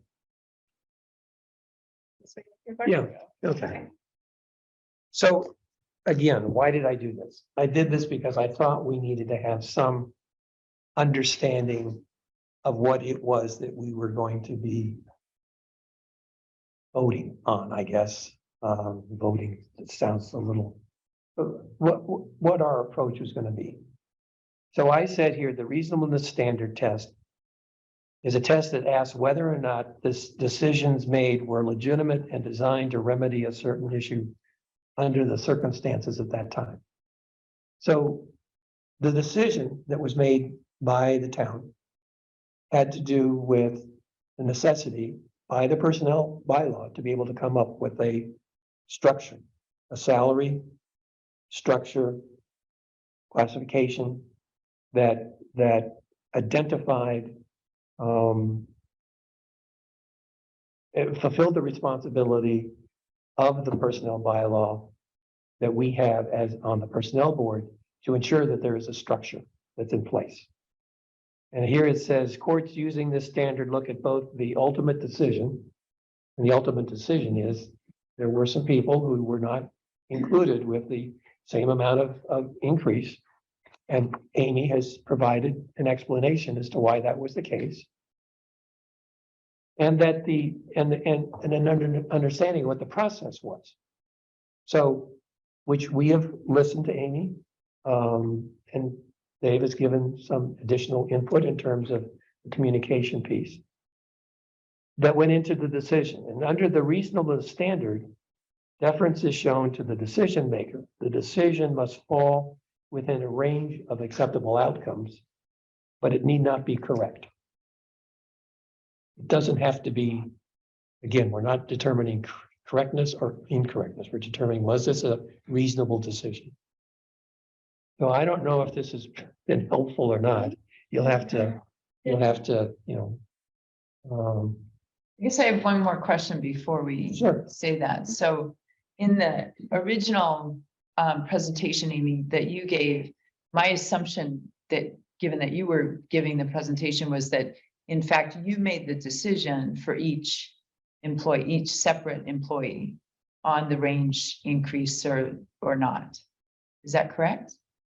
I don't make the decision by myself. There are conversations with managers. It's ultimately that the town manager determines what I bring forward or authorizes me one way or another to bring something forward. And then it comes to the personnel board and then ultimately, but Okay. yes, I play a very big role. I don't want to All right, say that. yeah. Yeah. No, that's fine. And so Dave, and then what you told us today was that you talked to your management team and said, here's where we are. There's a 9% range and there's 3% range. I spoke to Carol about her team and that's where it was going to go. And then if I understand correctly, and I apologies if I don't, but Jim here is Jim Coakley. And Jim Coakley had a market adjustments that's separate, that's a different issue altogether, but did not receive the 9% salary range increase. And that was something that you told to Joe Repoff that position is not going to have a 9% salary increase. No, I told them I was recommending a 9% salary increase. And to do, we had to adjust some of the ranges. And to do what? To Sorry. do that, we had to increase some of the ranges, not at all. Okay. Because the range adjustments come about much earlier in the process, months before there was any decisions related to individual pay. So there's the warrant and the town meeting and all of that, that those were in there. So at that point, we're not talking about the ranges as much anymore. We circulate the ranges like I did in that email. And then I think the conversation you're talking about at that point, and I'm not sure, is about the individual salary piece, which would come later around June. So, okay. I mean, we've got, if we put it into 2023, there will be a warrant article that is going to recommend structure changes in the grades. That's going to take place January or whenever that is. And salary actual increases, that is how much somebody's going to get an addition in their pay, will not happen until effective July 1st. Right. After the town meeting process, and we know what budgets were approved, and we know what scales were approved, and after a personnel board meeting, when a salary increase plan is approved, that happens every year after town meeting. So all of that is kind of pulls together at that point. So Jim or Dave, when the structure increase in 2022 was known, that time, did you or did you not have a communication with your direct reports about, because at that particular time, there was no need for talking about salary increases because that was months later. But was there any communication that took place between you and your direct reports management team about the time when the structure changes were made? So after the warrant was printed, yeah, I went through it and let them know that it got put in there. We didn't do the pay increases until later. Yeah, okay. But then it's at that point that you had questions arise. I didn't get any questions directly to me. Okay, so, and you don't know if your staff, your direct reports did. I don't know if they had direct questions. I'm sure they must have based on the Where we are now. where we are now, yeah, but I don't know that for sure. Okay.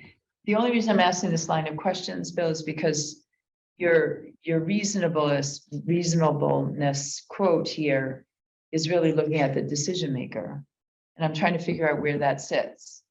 This, the presentation earlier from Dave Wood was really explaining how you talk to direct reports about salary increases, but we're not talking about that actually. We're talking about the salary range.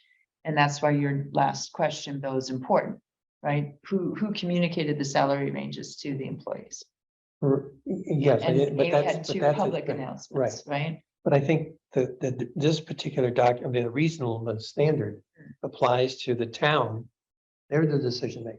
The town is the one who made the determination about which we're going to get 3% and which we're going to get 9%. And it just so happened that the employees, 5 of them, 2 of them are here, Yeah. Didn't understand why they were not in the 9 and they were in the 3. But my point is that, if the point here is who's the decision maker. Well, that was I was then confused, but I'm understanding where it's. Yeah. It's at all the right. top, it's really at the top level. Okay, where so that's at. town manager. Town manager Final and her, decision. and, But we as a board also said yes to the article, right? Final decision maker is town meeting. which in fact they approved. Which was, we pointed out how awkward it is now because we can't go back. Regardless of what we think, we can't go back and change that warrant article or change anything because it's history. which is one of the reasons why we're, I think, looking at HR as finally, after all these years, being able to have a classification system that that can be supported by everybody. Personnel board, employees, the town management. I mean, that's what we have to look forward to. And I think that will be a very helpful step. On the other hand, what's taken place, we can't do anything about, but we can offer our, I guess, our opinion as to whether or not it was reasonable for what the town did or not reasonable. I mean, I guess in some way, I'm just talking out loud here, is what, and Jim, you can correct me if I'm wrong, but part of this you're looking for was an independent examination of what took place. And you were looking for the personnel board to accomplish that. Correct. Nothing so far, really, come to think about it, requires, nobody's expecting us to vote. Nobody's expecting us to make a determination one way or the other.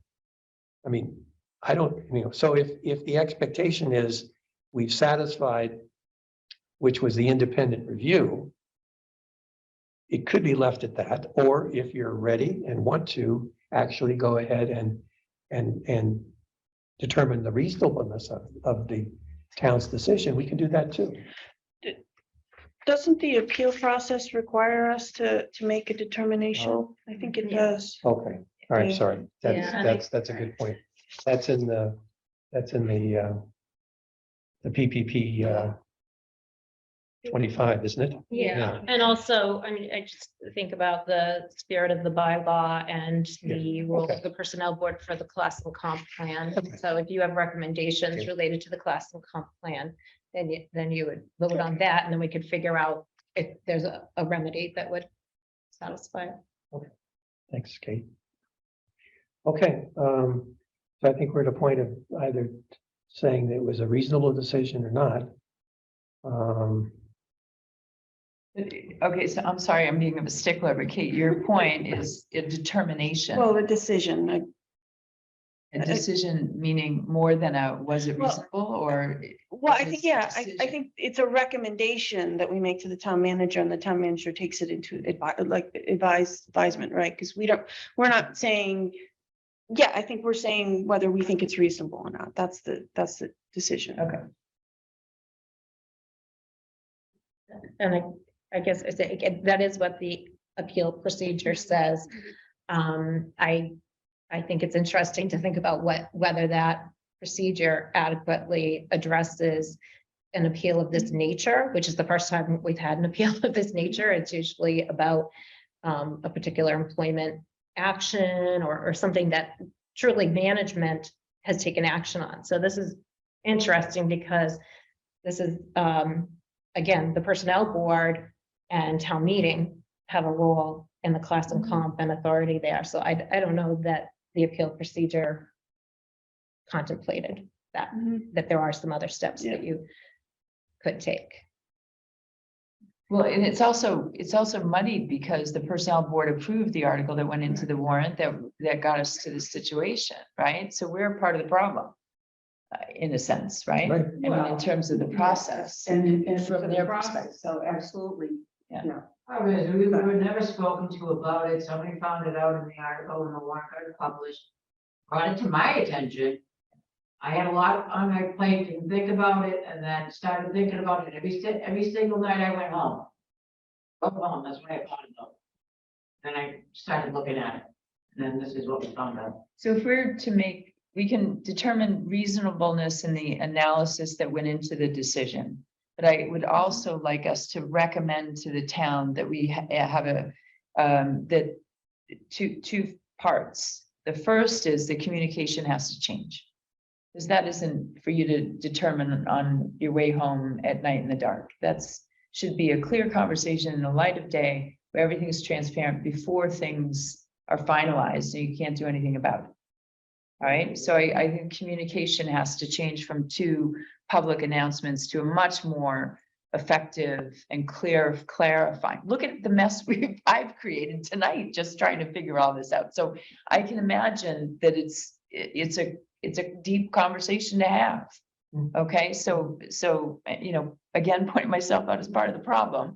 But I think that's a part of the recommendation I would like us to give. Okay. And the second part is to really look at more comprehensively what's coming out of the GovHR process.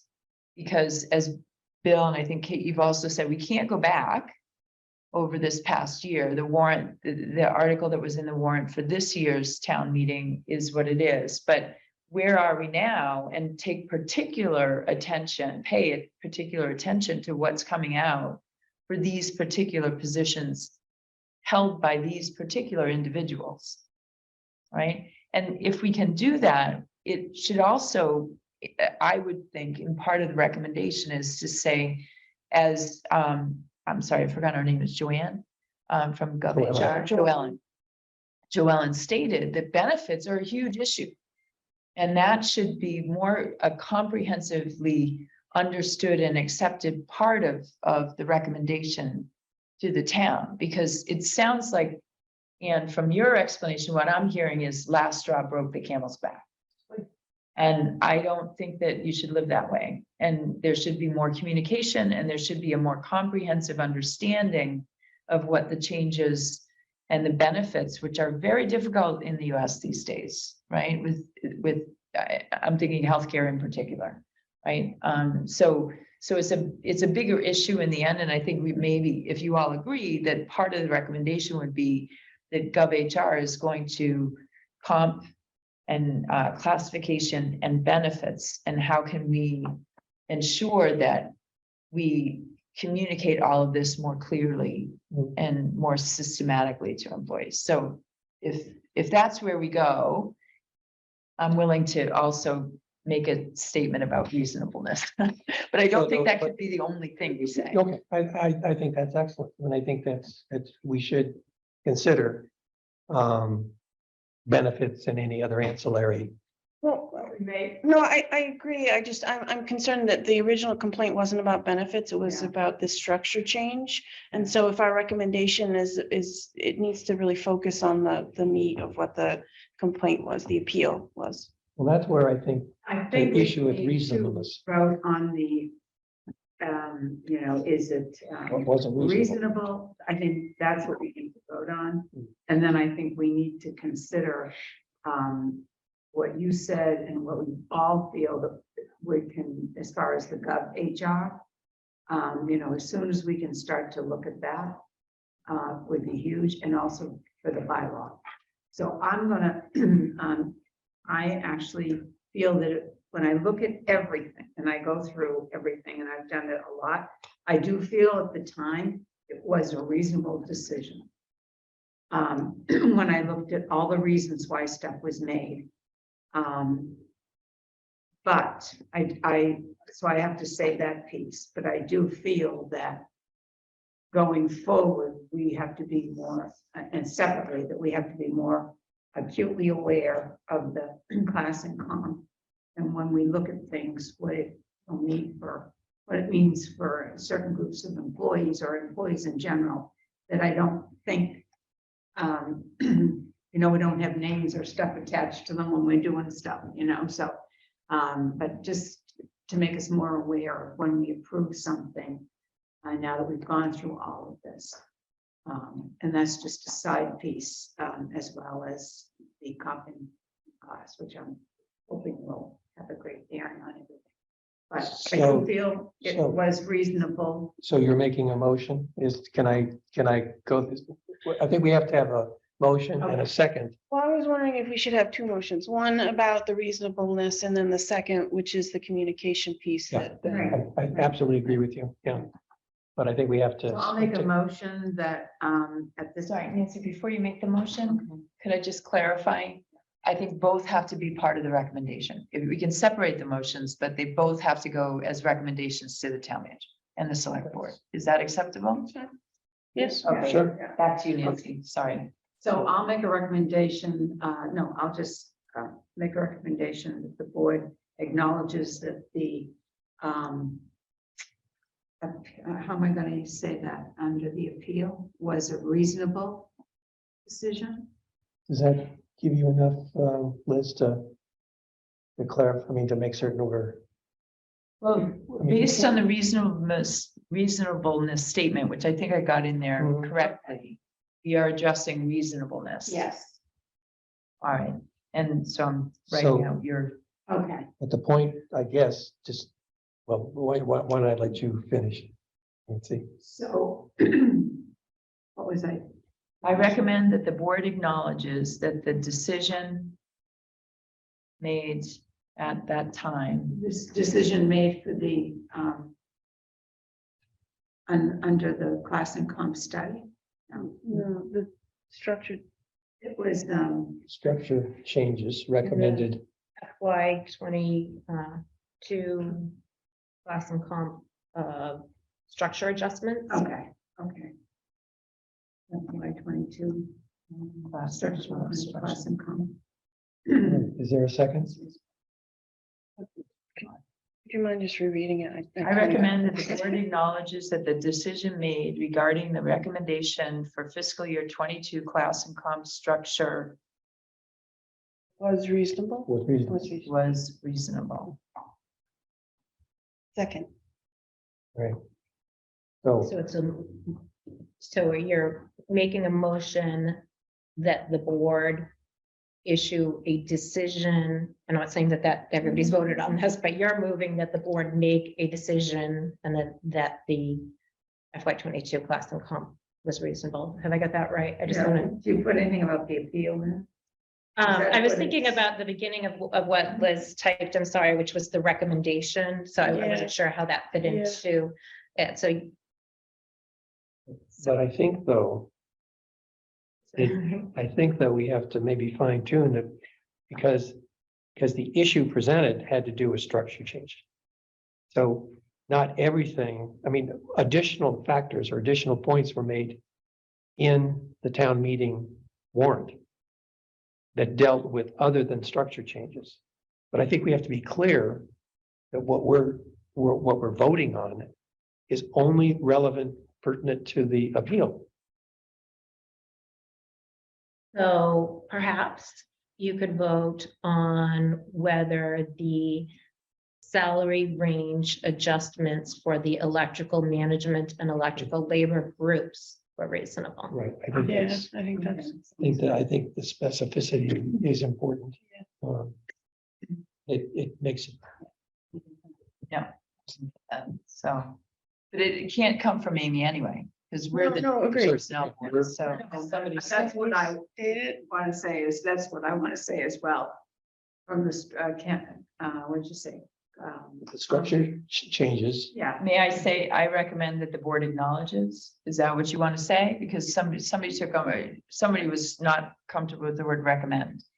It's the I recommend, isn't it? So the motion, I think, would be that the board issue a decision. So you would move that the board issue a decision that.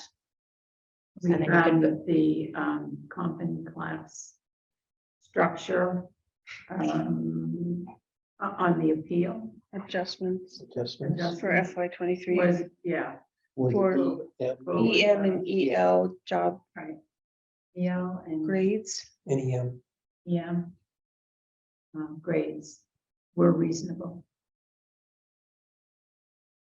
Let's repeat that. I didn't get all of it, so I recommend that the board make a decision that the EM and EL job grades were reasonable. I would get Say rid of something. the recommend part. Nancy's Okay, recommending. sorry. Yeah, and you have to put in comp and class.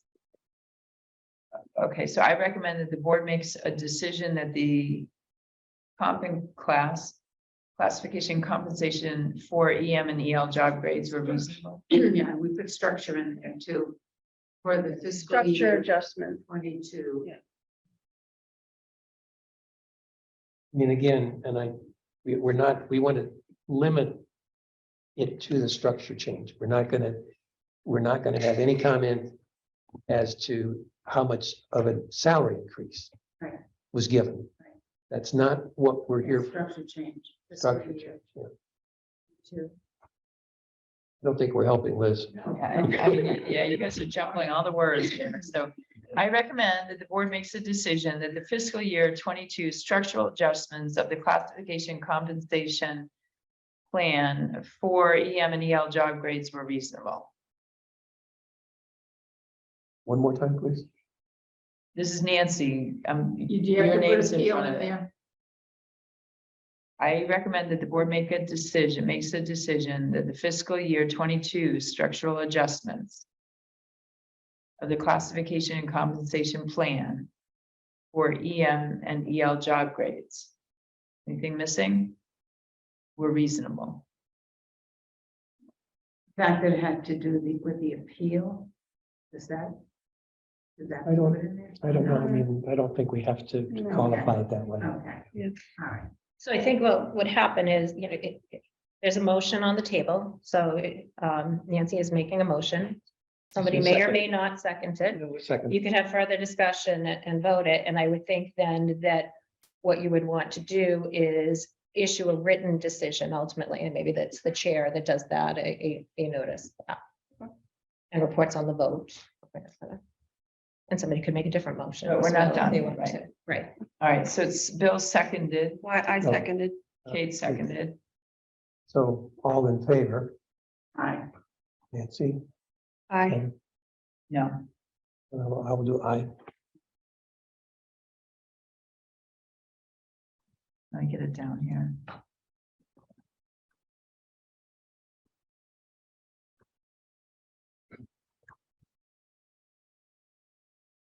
Okay, I got So it. now we're on to the second part of this motion. of this- Guys, I'm gonna interrupt for a minute. Jim and I are good. We gotta go. This is, you know, we've been doing this for 3 or 4 months now, so I know. you guys take your time. Thanks for your time. You're done. Thank you.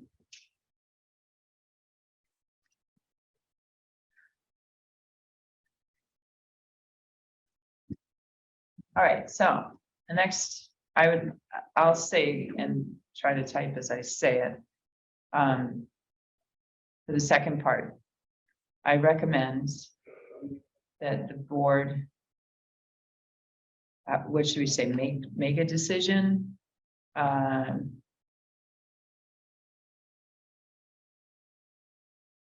Makes a recommendation really Right, to the town manager.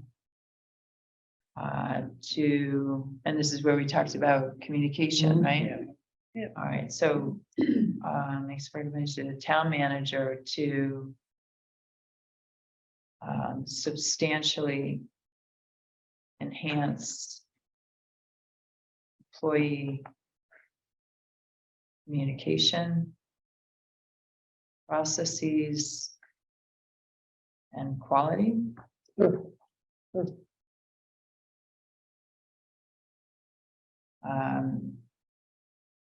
to ensure employees understand, I mean, something like that, or have That, a good understanding of changes or proposed changes. can we say timely, sure. that there is timely,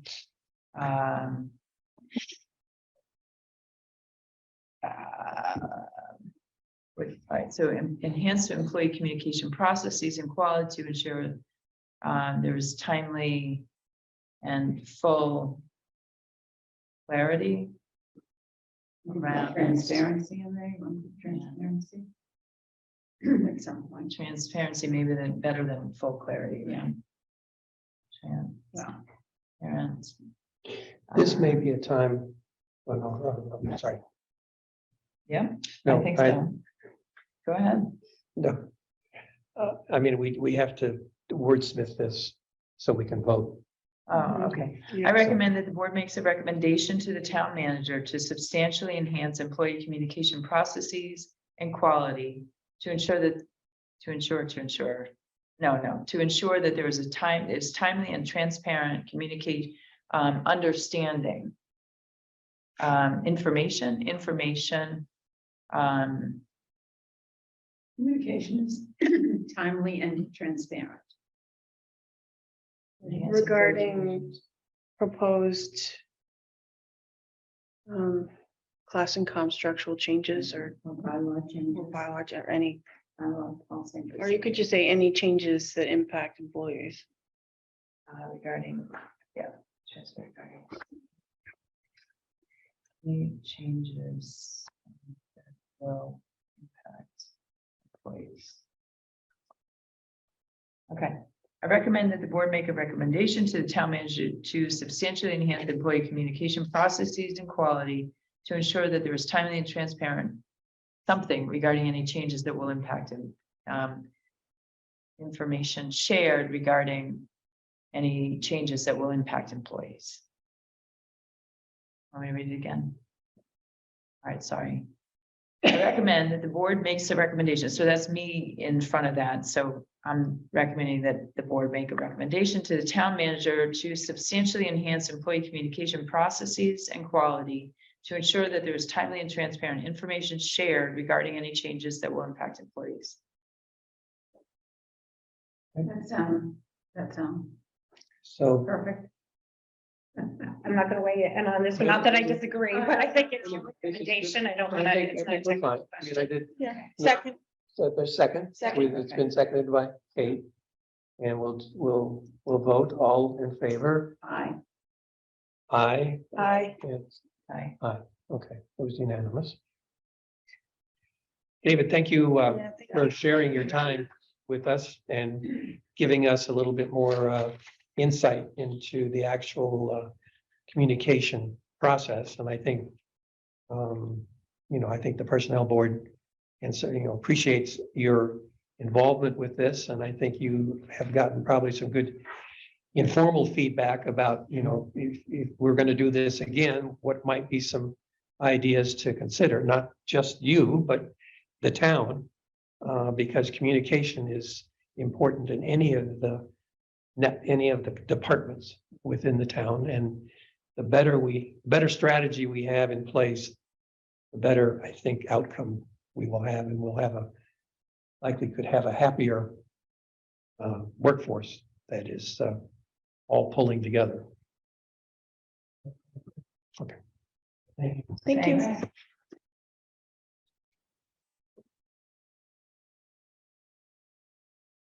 So,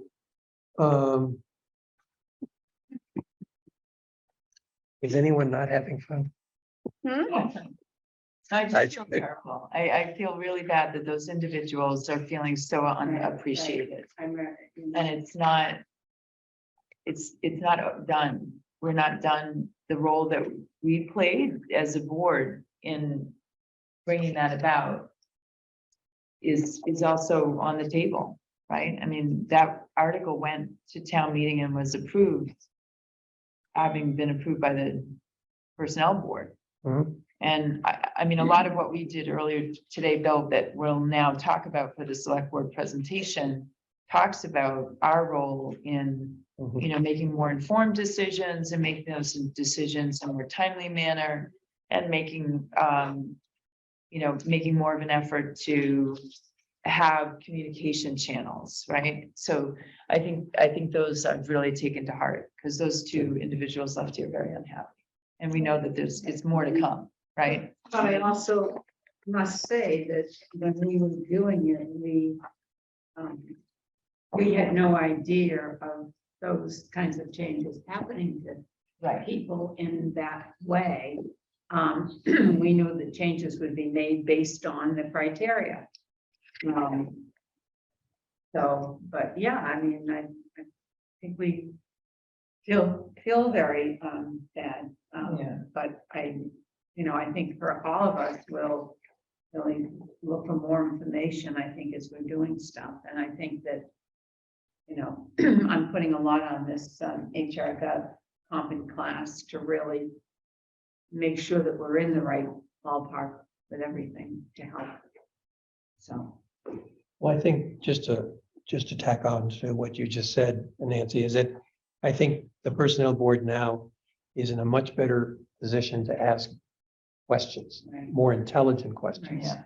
and questions that actually go a layer or two down that I don't think the personnel board, at least in my time, has ever thought about. And so the good news is that we've got the HR, the Gov HR, and that we've learned a tremendous amount from this. And we understand. And I think the other point that I want to make is we and the town has a responsibility to all 200 employees who are our part, roughly 200 that are in the classification and comp system. So, and they have their own, sort of rights or their own thoughts and so forth. So we can't forget them. We had 2 people that were here tonight and they left not very happy. But, we are responsible for all additional 198 or whatever. So, okay. Liz, do you want to maybe lead us through the conversation about what our draft to the select board? Sure. So we probably have to go up on the screen, but we all have it in front of us. Is that right for the group here? All right, Amy, do you want to, I don't want to get ahead of you. So honestly, what I can preface this with is Bill and I met as the team assigned to do the revisions, accept the changes. Kate, I think yours were mainly in red. We just accepted them. We'd gone over that as a team the last meeting. So that was clear. We didn't try to change that. We changed some of the titles of the areas that are in the color. We took out elements. I'm not sure how that, we kind of morphed that language a bit. Now it's more, basic, I guess. And the other change was to add a column of comments. And so the comments are the real thing I think we should focus on now. And you've got it up now. Yeah, so the folks online can also see it. This was not sent out in the package because we just raced to get it done for tonight, right? So it didn't go out in advance. So the public doesn't have a copy of this. It is posted online. It is, okay. With the calendar where we put the packets. Okay, all right, thanks. Probably on we have it 2 places, I think, online. All right, already, Thank you. because you got it at like 11:30 this morning, right? Well, I was in a meeting all day, so I actually got it later. But Yeah. yes, no, Yeah. it's all set. Thank you. With the holiday, it was impossible for us to use last week, so. Okay, so what we did try to do is really stay strictly to the recommendations with the committee.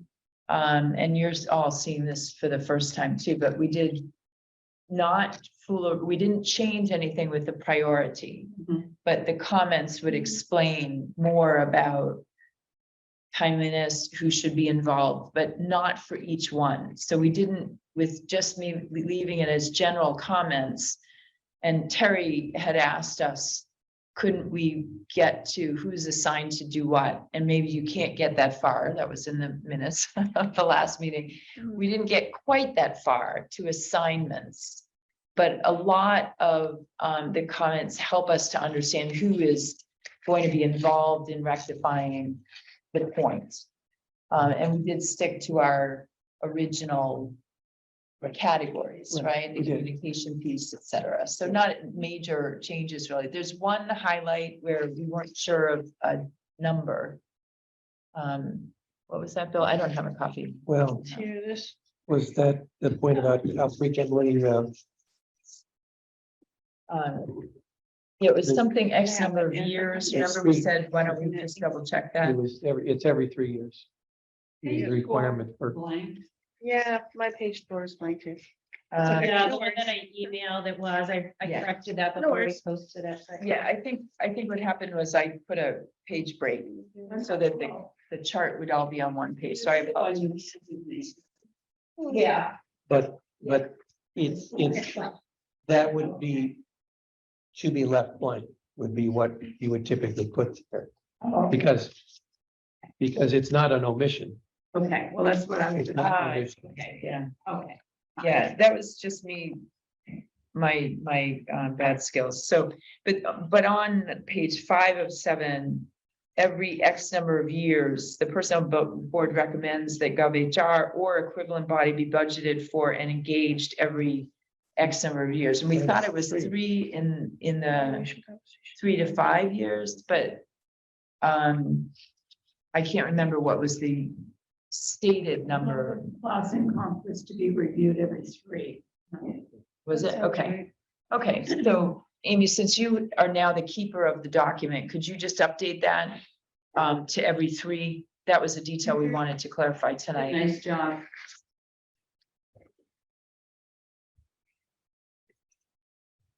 I like the comments.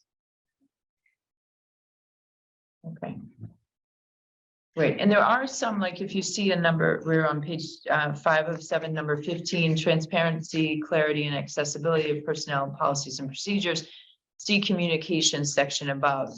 Even though it's within an infrastructure area that out of the PSTF report, it does relate directly and could be overcome by what's going on in the communication section. So we did some things like that to try to link things, but more or less we kept it as is. And this again, remember, this is a draft presentation to the select board. It isn't a final document. It's an update on how we have incorporated, understood the PSTF report and how we'd like to respond to it. And as time will go on and new information comes about, this document in one way is a virtual document because there will be constant. Adding and Yeah, take away, adding, yeah. and you know, I'm not sure if we need to, or I mean, it's up to the board in terms of wordsmithing any of the comments. We're obviously going to wordsmith the red and have that 3 years. I did want to, I mean, I'm just seeing this now, so I haven't done a comprehensive read through, but in the first section on stakeholders, The communication, the green. yeah, the That's green, why I used the yeah, color, so sorry, we could the be green, clear, yeah. sorry, it's funny, oh, right, is that work plan detail, yeah, communication, sorry. So I guess the complaints, so there's a section in here about outline dashboard for data sharing. I'm just wondering if you could elaborate on what that means. What do you mean by a dashboard and data sharing? Well, dashboard's probably a word that I'm responsible for. It's a term that would be a tool to report on a basis at X time, you know, whether it's a monthly or quarterly or whatever, information that would be relevant for the personnel board to have, and obviously if the personnel board has it, the town and the citizens have it, but primarily the personnel board needs data and information to be able to make decisions and to be able to be intelligent about how those decisions are made. So the dashboard it's essentially would be a tool. We'd have to identify what elements, you know, would be included in the dashboard. The purpose of this was not to spend any time on what should be included. I mean, this has got to be a collaborative effort with the town manager and Amy but I think it's we needed to put something in there that demonstrated that we have an idea. This is a potential real value, not only to the personnel board, but also to the citizens. And we'll have to work to define what the dashboard elements are. It was a bit of what I was asking of GovHR, Joellen, right? That do they have that kind of information? She said she needs more information, but they likely can make some recommendations, right? And then that dashboard would be updated on a regular basis. We put down update monthly on the form here. I mean, I guess my, just in reading that and then looking at the administrative code that requires, monthly reports on appointments to positions, established policies governing that section in there, is that what that's referring to? And just sort of formalizing it so Yeah, that there's a that's place part. out on the website that we can all go to and look at it? I mean, that's part of it. I'm sorry, I'm not following where. Oh, you're sorry. saying Updated administrative. In the administrative, the basically charter, that's where that monthly report comes from. It's required by the chart. This is the charter, right? The administrative code. Charge. Yeah, the so charge, something our is- charge. And it, received from the personnel director a monthly report of all appointments to positions under the wage and salary classification plan and established policies. I mean, I can give you the document if you want to. So, No, that's fine. I can grab it, the exact wording later, Yeah. but yes, those would Yeah, yeah, align, okay. right? And we don't have that now. So hopefully, were you still talking? no, go ahead. No. So hopefully this, which will be online, Mhm. Yeah, when the task force or when the select board looks at all of this and make any changes, we can literally just make them in here. Is that the idea, which would be great? mhm. Right, the idea is to be as Right. comprehensive and make it as simple as Right. possible for all parties Yeah. and really to respect the fact that the select board is, we report to the select Right. board appoints us, Yeah. and therefore we want to honor that relationship and that we've got some good ideas here. And we can add the value to the community that we have not, in many respects, been able to do before or had the desire to do before, so. I guess my concern about that is that, I mean, based on our current, bylaw and administrative code, that's required. And I mean, I am an HR manager for, dashboard is yeah, well, a required? dashboard report, you can, Yeah. use whatever word you want, it is required. But as an HR manager for a similar, smaller town, but similar, that's a huge ask. That's a lot of work to put something like that together. And I'm just concerned about capacity and whether, especially since we're talking about changing the bylaw, so we don't really know what the personnel is gonna look like next year. So right now, the personnel board was put in a situation where the personnel study task force was convened for a year to assess what's wrong, because something was Sure. wrong, right? And one of the things that we've even witnessed tonight is that this personnel board has made decisions without full understanding of what's going on. So we need more information. We can't do our job as a board unless we have more information. So I mean, I agree. I just wanted to put, You're adding a practical Yes, limitation yes. into this. And, it would be incumbent upon us to keep that in mind, and perhaps because that administrative document doesn't spell out what the elements are, maybe we start out with certain elements that in fact are sort of easier to access. I don't know what those are, by the way, but we don't have to do a full-blown ask. Yep. But we Yeah, have no, to be this is- respectful of. Yeah, and I understand this is the first step. We're just presenting it to the select Yeah. board as recommendations and, we'll move from there. I'm not trying to. Well, I also think Difficult. it can be, as we go on, when we have other stuff that we're doing, we may have to put stuff that we put in a certain spot for, up to 6 months, Sure. up to 12 months. You know what I mean? Just, we might have to keep on picking new priorities as we go. Pending, so I don't think this is etched in stone. I have to agree that it could be putting a huge amount of work or burden on us at times, so we might have to just be able to, we should be able to. look Need to at be it and nimble. say, Yeah, Yeah, just yeah. say, Sure. we're not able to do that. It's too much right now. Yeah, and I think the way that that would occur is that we're in communication with the town manager and the select board more so than we are now. Right. And then it would make sense because we'd be in discussion. Right. And it would be, yeah, that sounds reasonable, right? It wouldn't just be us in a vacuum. Right. And that I think is one of the problems that is pulled through. As a matter of fact, who is a liaison from the select board? Terry, okay, Right. okay. I should know that, sorry.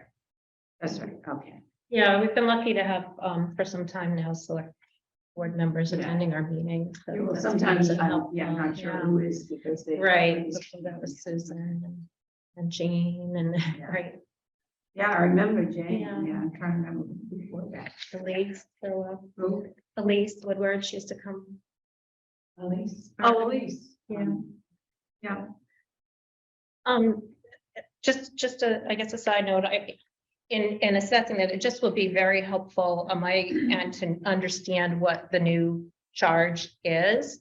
I know there's been a lot of discussion of whether we're complying with it or not. Because it hasn't been updated, there are things that changed in the bylaw, and no, it doesn't match the bylaw. So something even like the reports, that language, I think, came from the bylaw, and there was a town meeting decision to change the bylaw and to not have these appointments above the midpoint come to the board. It's been progressively going the opposite way for years through decisions in town meeting. And so I could, the language in the code, I can give you something that references it back to the bylaw that I just hope that everybody will look at to provide some direction so we know kind of what the rule of the charge is so that I can support that. You know, I guess that's, it was going the opposite direction. So now if we're going this way, I need that to be clarified again. That's something we could talk it to the select board with that presentation, right? Because they, as Bill just pointed out, we work for them really. Right, so we have to understand what they are wanting, and they also requested the PSDF to move forward. So their recommendations are what are going in the other direction, right?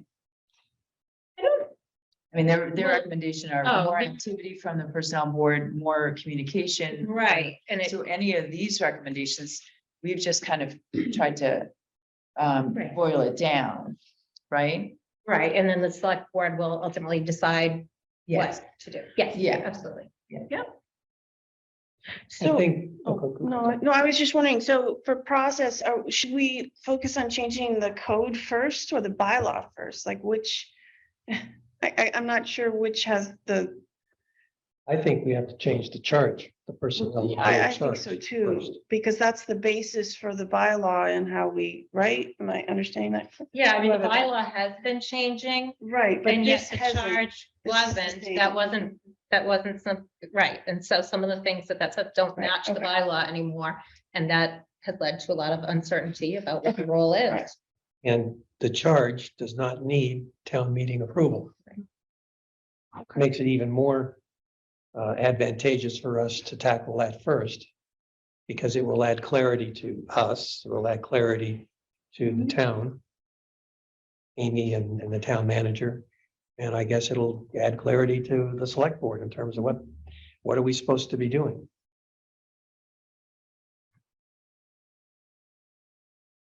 You guys talk very fast tonight. Trying to catch up.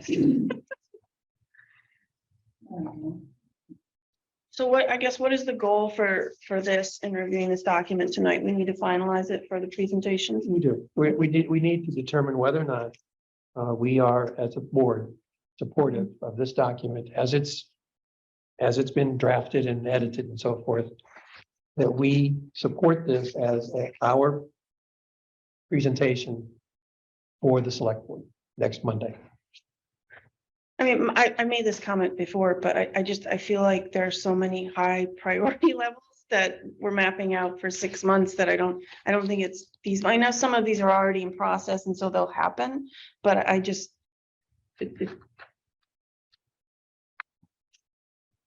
Well, it's a valid point. I'm not saying that we should change them. It's a concern. But you know what? I mean, we can still present this to the select board. Right, but and we can could change be it. able to say to them, Agreed. that we have a lot that we put as high priority. And we might not be able to do that Sure. due to everything that comes before us. So. And we could ask them for help. Yeah. Yep, in And what prioritizing it. their, Agreed. what their What input would be their is, priority in for fact, us to that, do. maybe that's a good, actually a good talking point, I agree. next Monday. I personally think the biggest priority right now is the GovHR Yeah. compensation classification and how that's gonna impact. And then changing the charge in the bylaw. Those are the top two for me. But, I mean, not that all of these other things aren't important. I just, Yeah. A lot of them are linked to those three Agreed, things. agreed, That's why it agreed. looks higher than it is. So, Yep. I mean, that's one thing, you know, in the presentation, maybe we could kind of point that out Yeah. verbally. Yeah. But I do think that the other thing to do is say, this is not in a vacuum. I mean, that's, we left the stakeholders on the first page because this is not in a vacuum, right? Sure. There are a lot of different groups that really have to partner to get this work done. And I think, that was what we tried to convey, right? Yep. Yeah, so absolutely understand too, that, you know, in the next 6 months, there's also holidays and vacations and everything else, so. You know, I'm not planning to bring this on my vacation with me, full disclosure. But I do think, not my computer, you know, all right, this has gotta go in the minutes, I guess. I had been typing so much in policy work, it's always typing, right? So you're always writing and proposing and all this, and I went to write a letter to someone and I got the paper out and I put my hands on it like a typewriter. So I'm not planning to bring my computer on vacation, so I can learn how to use my hands otherwise. But I do think you're right, Kate, but one of the issues that we also were addressing is that, you know, things that aren't done in the next 6 months will then delay another year because of town Agreed. meeting and other obligations. So we kept it that way on purpose and then can say, we're gonna struggle if you don't help us. Right. Okay, Good point, Okay. good point. yeah, that is. All right, so we'll make those statements. Okay. So any other input for the document? Did you give the charge? I have some stuff, at home. I have the personal bylaw, I have the personal policies and procedures. Administrative. I It's think, in yeah, here. it's called the administrative code, and I think at the last time, I can Well, you know what? print one out for you. I got it at home, but Yeah, I'll just pull it out of there. yeah, Must be under. Yeah, it's yeah, appendix Q. Okay, great. I mean, there's Committee charge and recommendations for changes. so much paper, seriously. we went from no paper to I paper. know. There's just like a whole I bunch need of a changes file again. with a file. Yeah. Okay. All right. So I'm sorry, just to be clear, in this appendix Q, what it only has, doesn't have the original, it just has the red marks on how to change. So you can see Oh, what okay, PSTF okay. recommended and the original is underneath. It Okay. makes sense, okay? All right. Like this. Here. Okay, so we are at a point of a motion to accept this document for presentation to the select board. I'll make a motion to to accept the proposed plan regarding the personal study task force report and for preparation for our select board presentation. I'll wait a little bit. Not gonna get it all, but okay, I'll see. Is there a second? Sure, I'll second. Okay. Kate seconds it. And then all in favor? Aye. Aye. Fine. Aye. Okay, all four of us unanimous. All right. Warrant article preparation. And my understanding is correct that now it's December 16, not 6. It's not next week. December. Yeah, it was in the minutes of our meeting. Number 16. Six, right? Next This week. There's a is- couple of. Just throw out dates. Okay, let's see, when the town meeting, when the warrant opens, which I think is the first Saturday in December, which is that's when. In December, right? Is it the third? December 3rd is when there's the preview meeting at 9 AM. Where there's presentations by various town departments, boards, committees, annual town meeting, if there's anything that people want to come and speak to or give a heads up on. So if there is something that you would like to do that, then I'd need to know, so, and we could get you, in that agenda, I think. So that's getting close. Then December 16th is what they've got as the deadline for draft warrant articles. And as Terry had explained before, that's not a hard deadline. That's a preferred. The more we can get those in, then town council can start looking at it. But that's not the final opportunity. So anything that we have then would be helpful, preferred, highly preferred. But I don't know if that's going to be possible for all of these. So then the next deadline would be January 4th is when the town meeting warrant closes. And then February 27th is at 7 PM is the first public hearing for annual town meeting. And articles will be scheduled for review by the select board and so they'll determine what goes to what hearing. What was that date? What was the date again on that? February 27th. 27. Okay. That's the first one, so there are several nights of hearings, but that's the time period and the select board will schedule articles for review.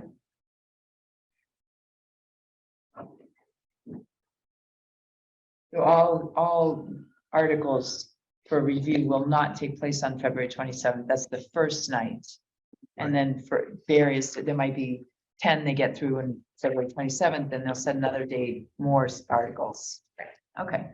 Right, and some go before the select board, some go before the finance committee. It used to be that the personnel board articles went to finance committee. I think last year they went to the select board. So there's been some discussion where's the best place for those to go. And I think it also would depend on the nature of the articles themselves. So, and at that point, there's usually presentation. It's typically the chair that does a presentation of the articles. And in recent years, that gets also posted online, so it's available as part of the town meeting materials that are available to the public.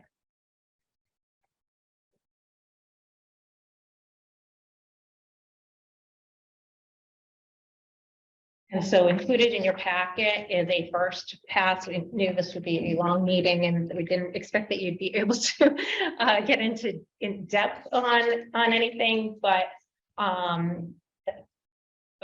Kelly primarily, but I also been working with Kelly to go through a combination of things. The task force report, they had a number of items that were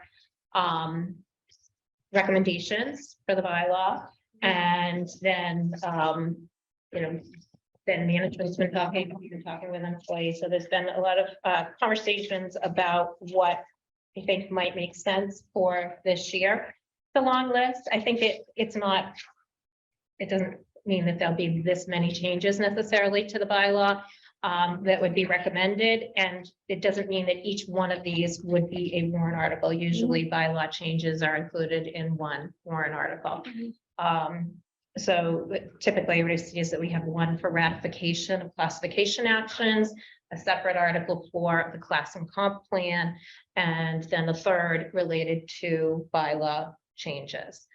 And so this really takes the ones that we thought might be ones that could be addressed this year, from taking all of that into consideration. And again, Kelly is the who prepared this particular, well, I mean, we work together. I'm not trying to put on you, but I would say, is there anything that you want to say about that I haven't said?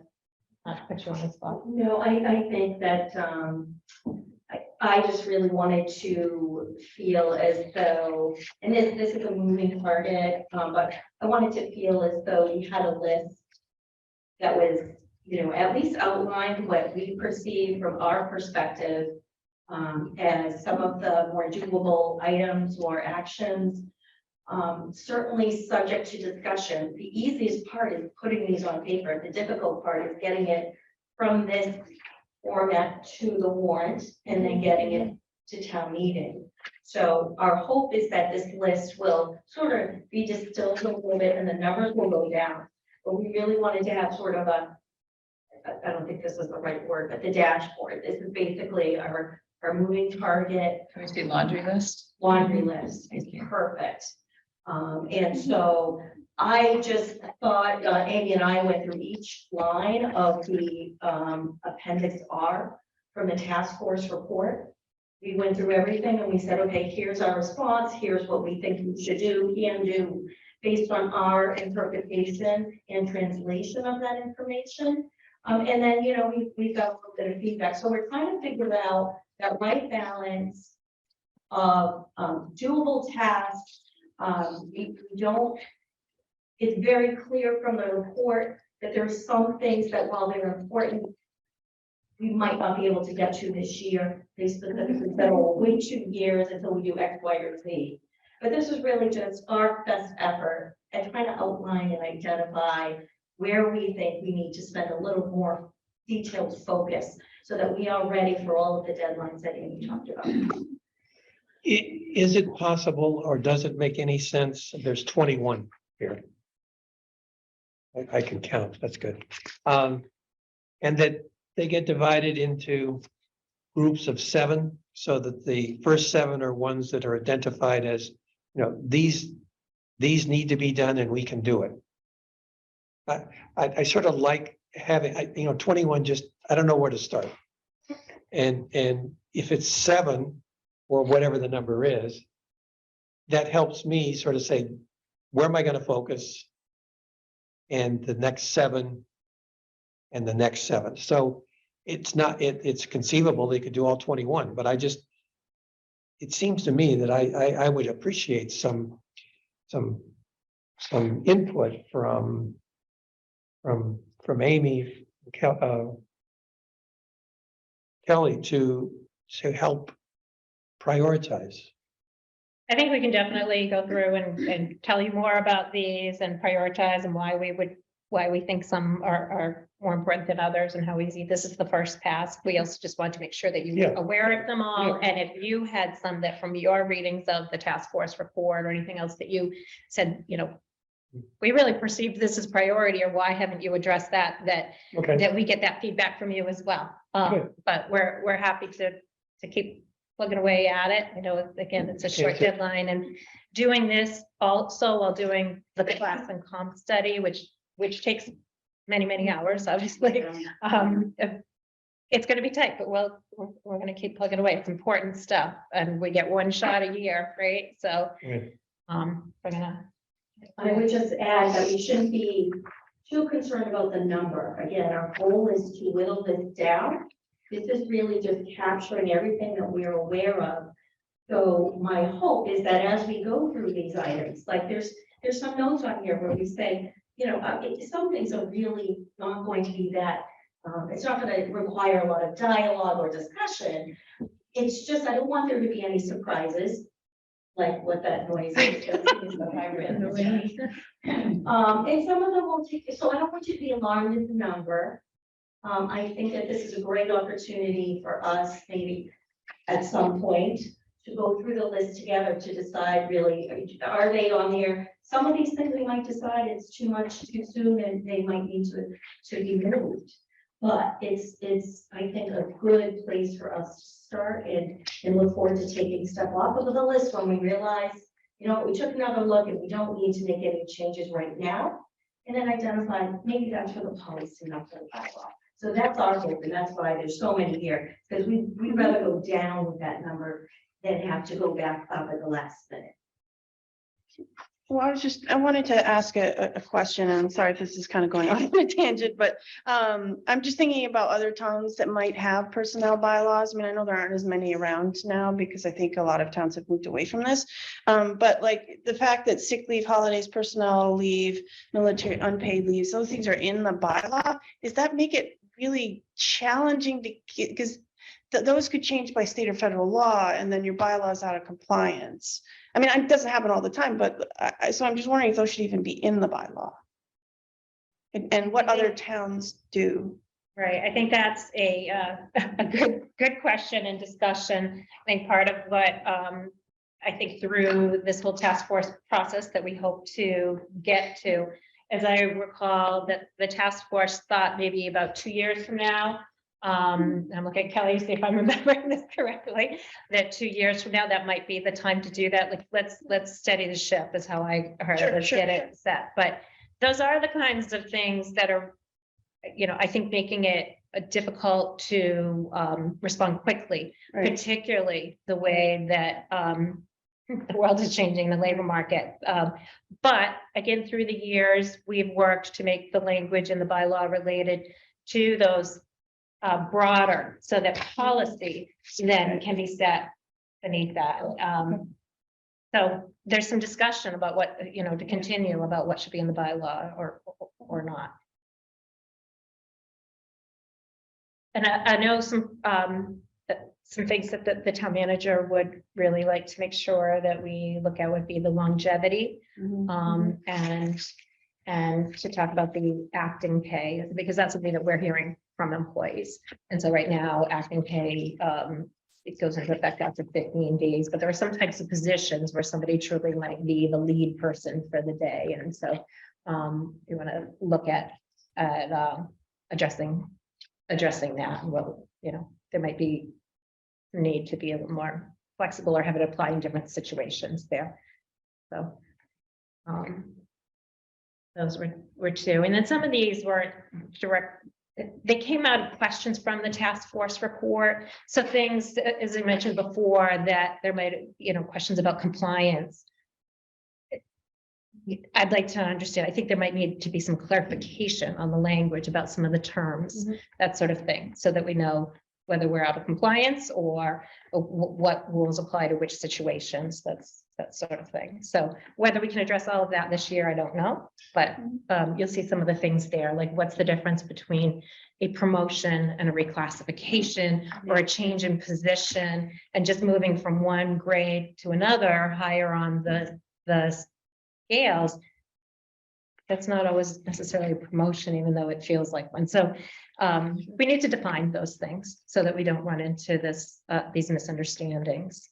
Employees need to understand it. In my mind, I still think it would be helpful to know which of these 21 say has to be done. I mean, that there's no debate. It has to be done for compliance reasons, or it has to be done for some reason.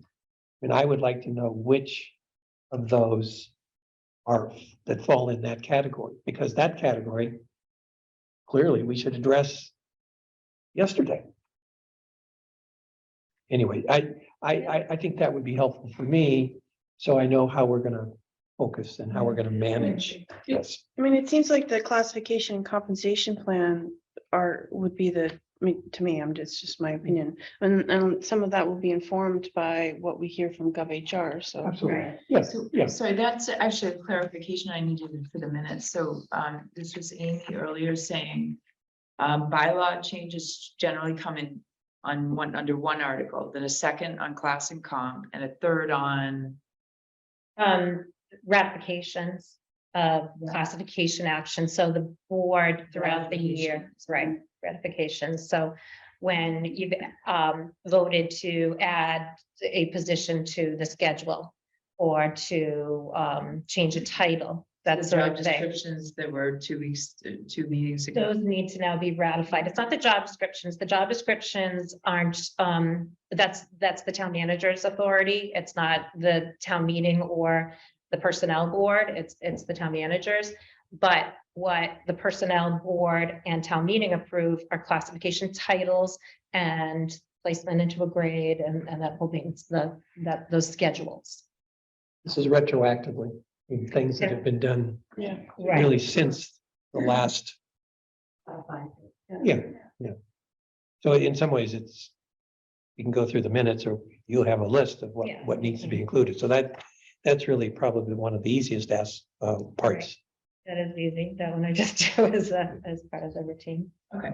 Unless I missed one, that would be bad. No, that would be bad, right? That would be. All right, so, any other?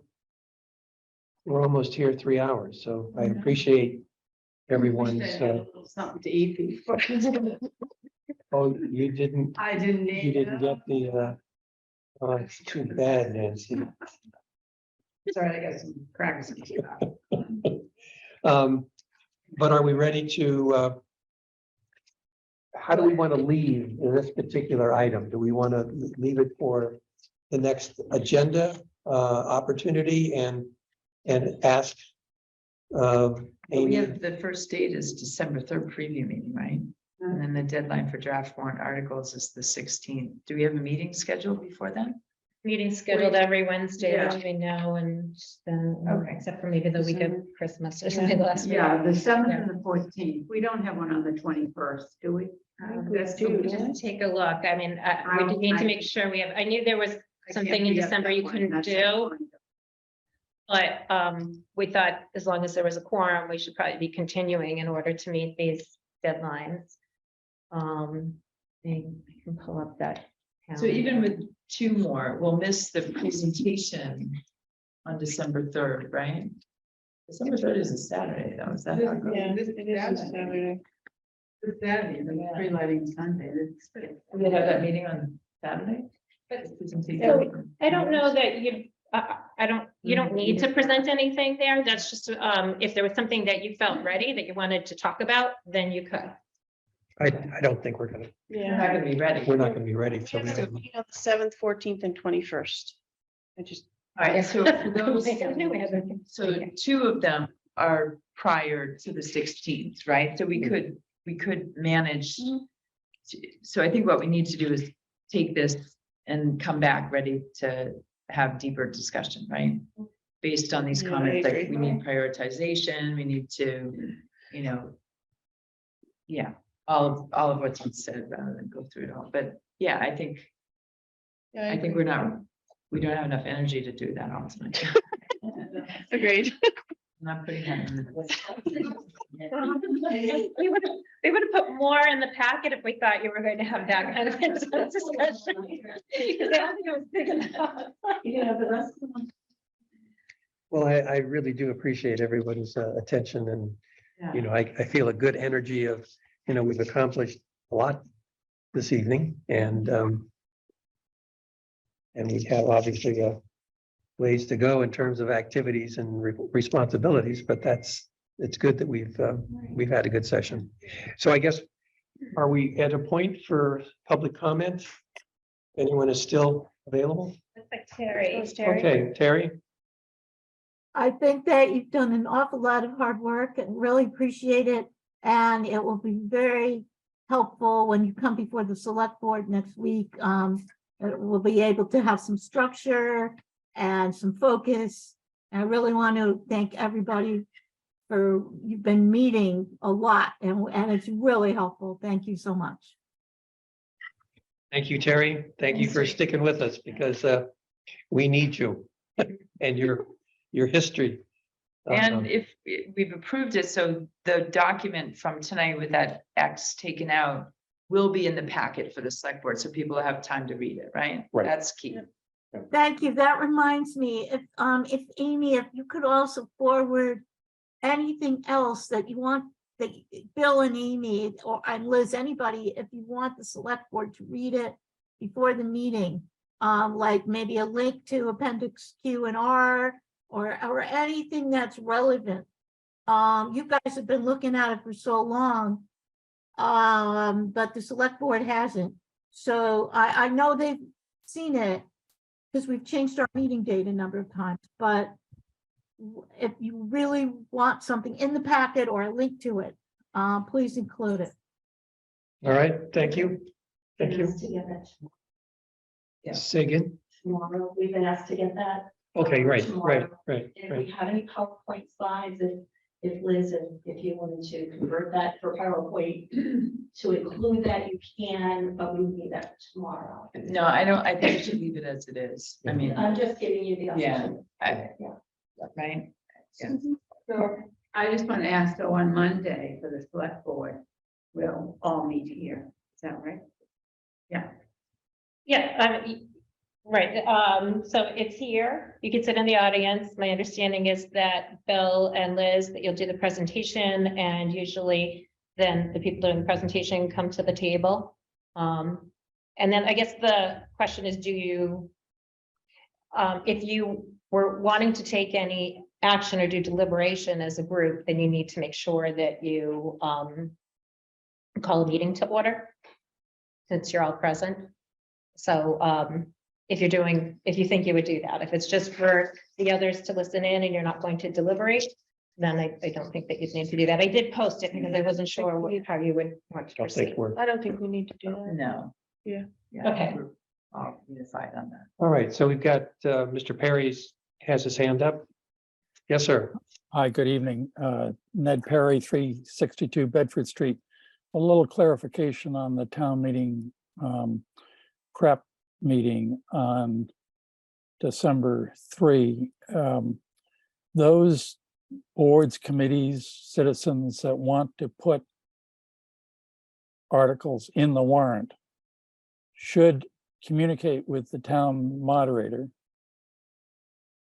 about those warrant articles. And what I heard you all discussing was at least 3 warrant articles that you usually put in, and that needs to be communicated to the town moderator at that meeting in some fashion. On so Saturday. On Saturday. So I would encourage the chair of the committee to or the chair of the board to be in touch with the moderator, even if you don't want to attend, which I think is always beneficial for all boards and committees to hear what's going to be presented at town meeting through the warrant. But the chair should be in communications with the moderator in some fashion, at least about those 3 standard articles, and you might reference any others that you think you would include. You don't need to describe them in depth, but you need to start she needs to put the warrant together, and she needs to understand the personnel board's articles are going to be coming forward. Thank you very much. Hope that's helpful. Yeah, that's very helpful. Very helpful. Thank you. Thank you. All right. I'm going to probably, some of this is going to be in our minutes, but I will need, I think, to have a consultation with you or Kelly, so I know what those better statements. Yeah. Okay. All right, so I think we can, with no other business, I think we can, unless anybody has any other business, no other businesses, why don't we, a motion to adjourn, So moved. right? Second. All in favor? Aye. Thank you again. Thank you, Amy. Thank you, Paul. Thank you, Kelly.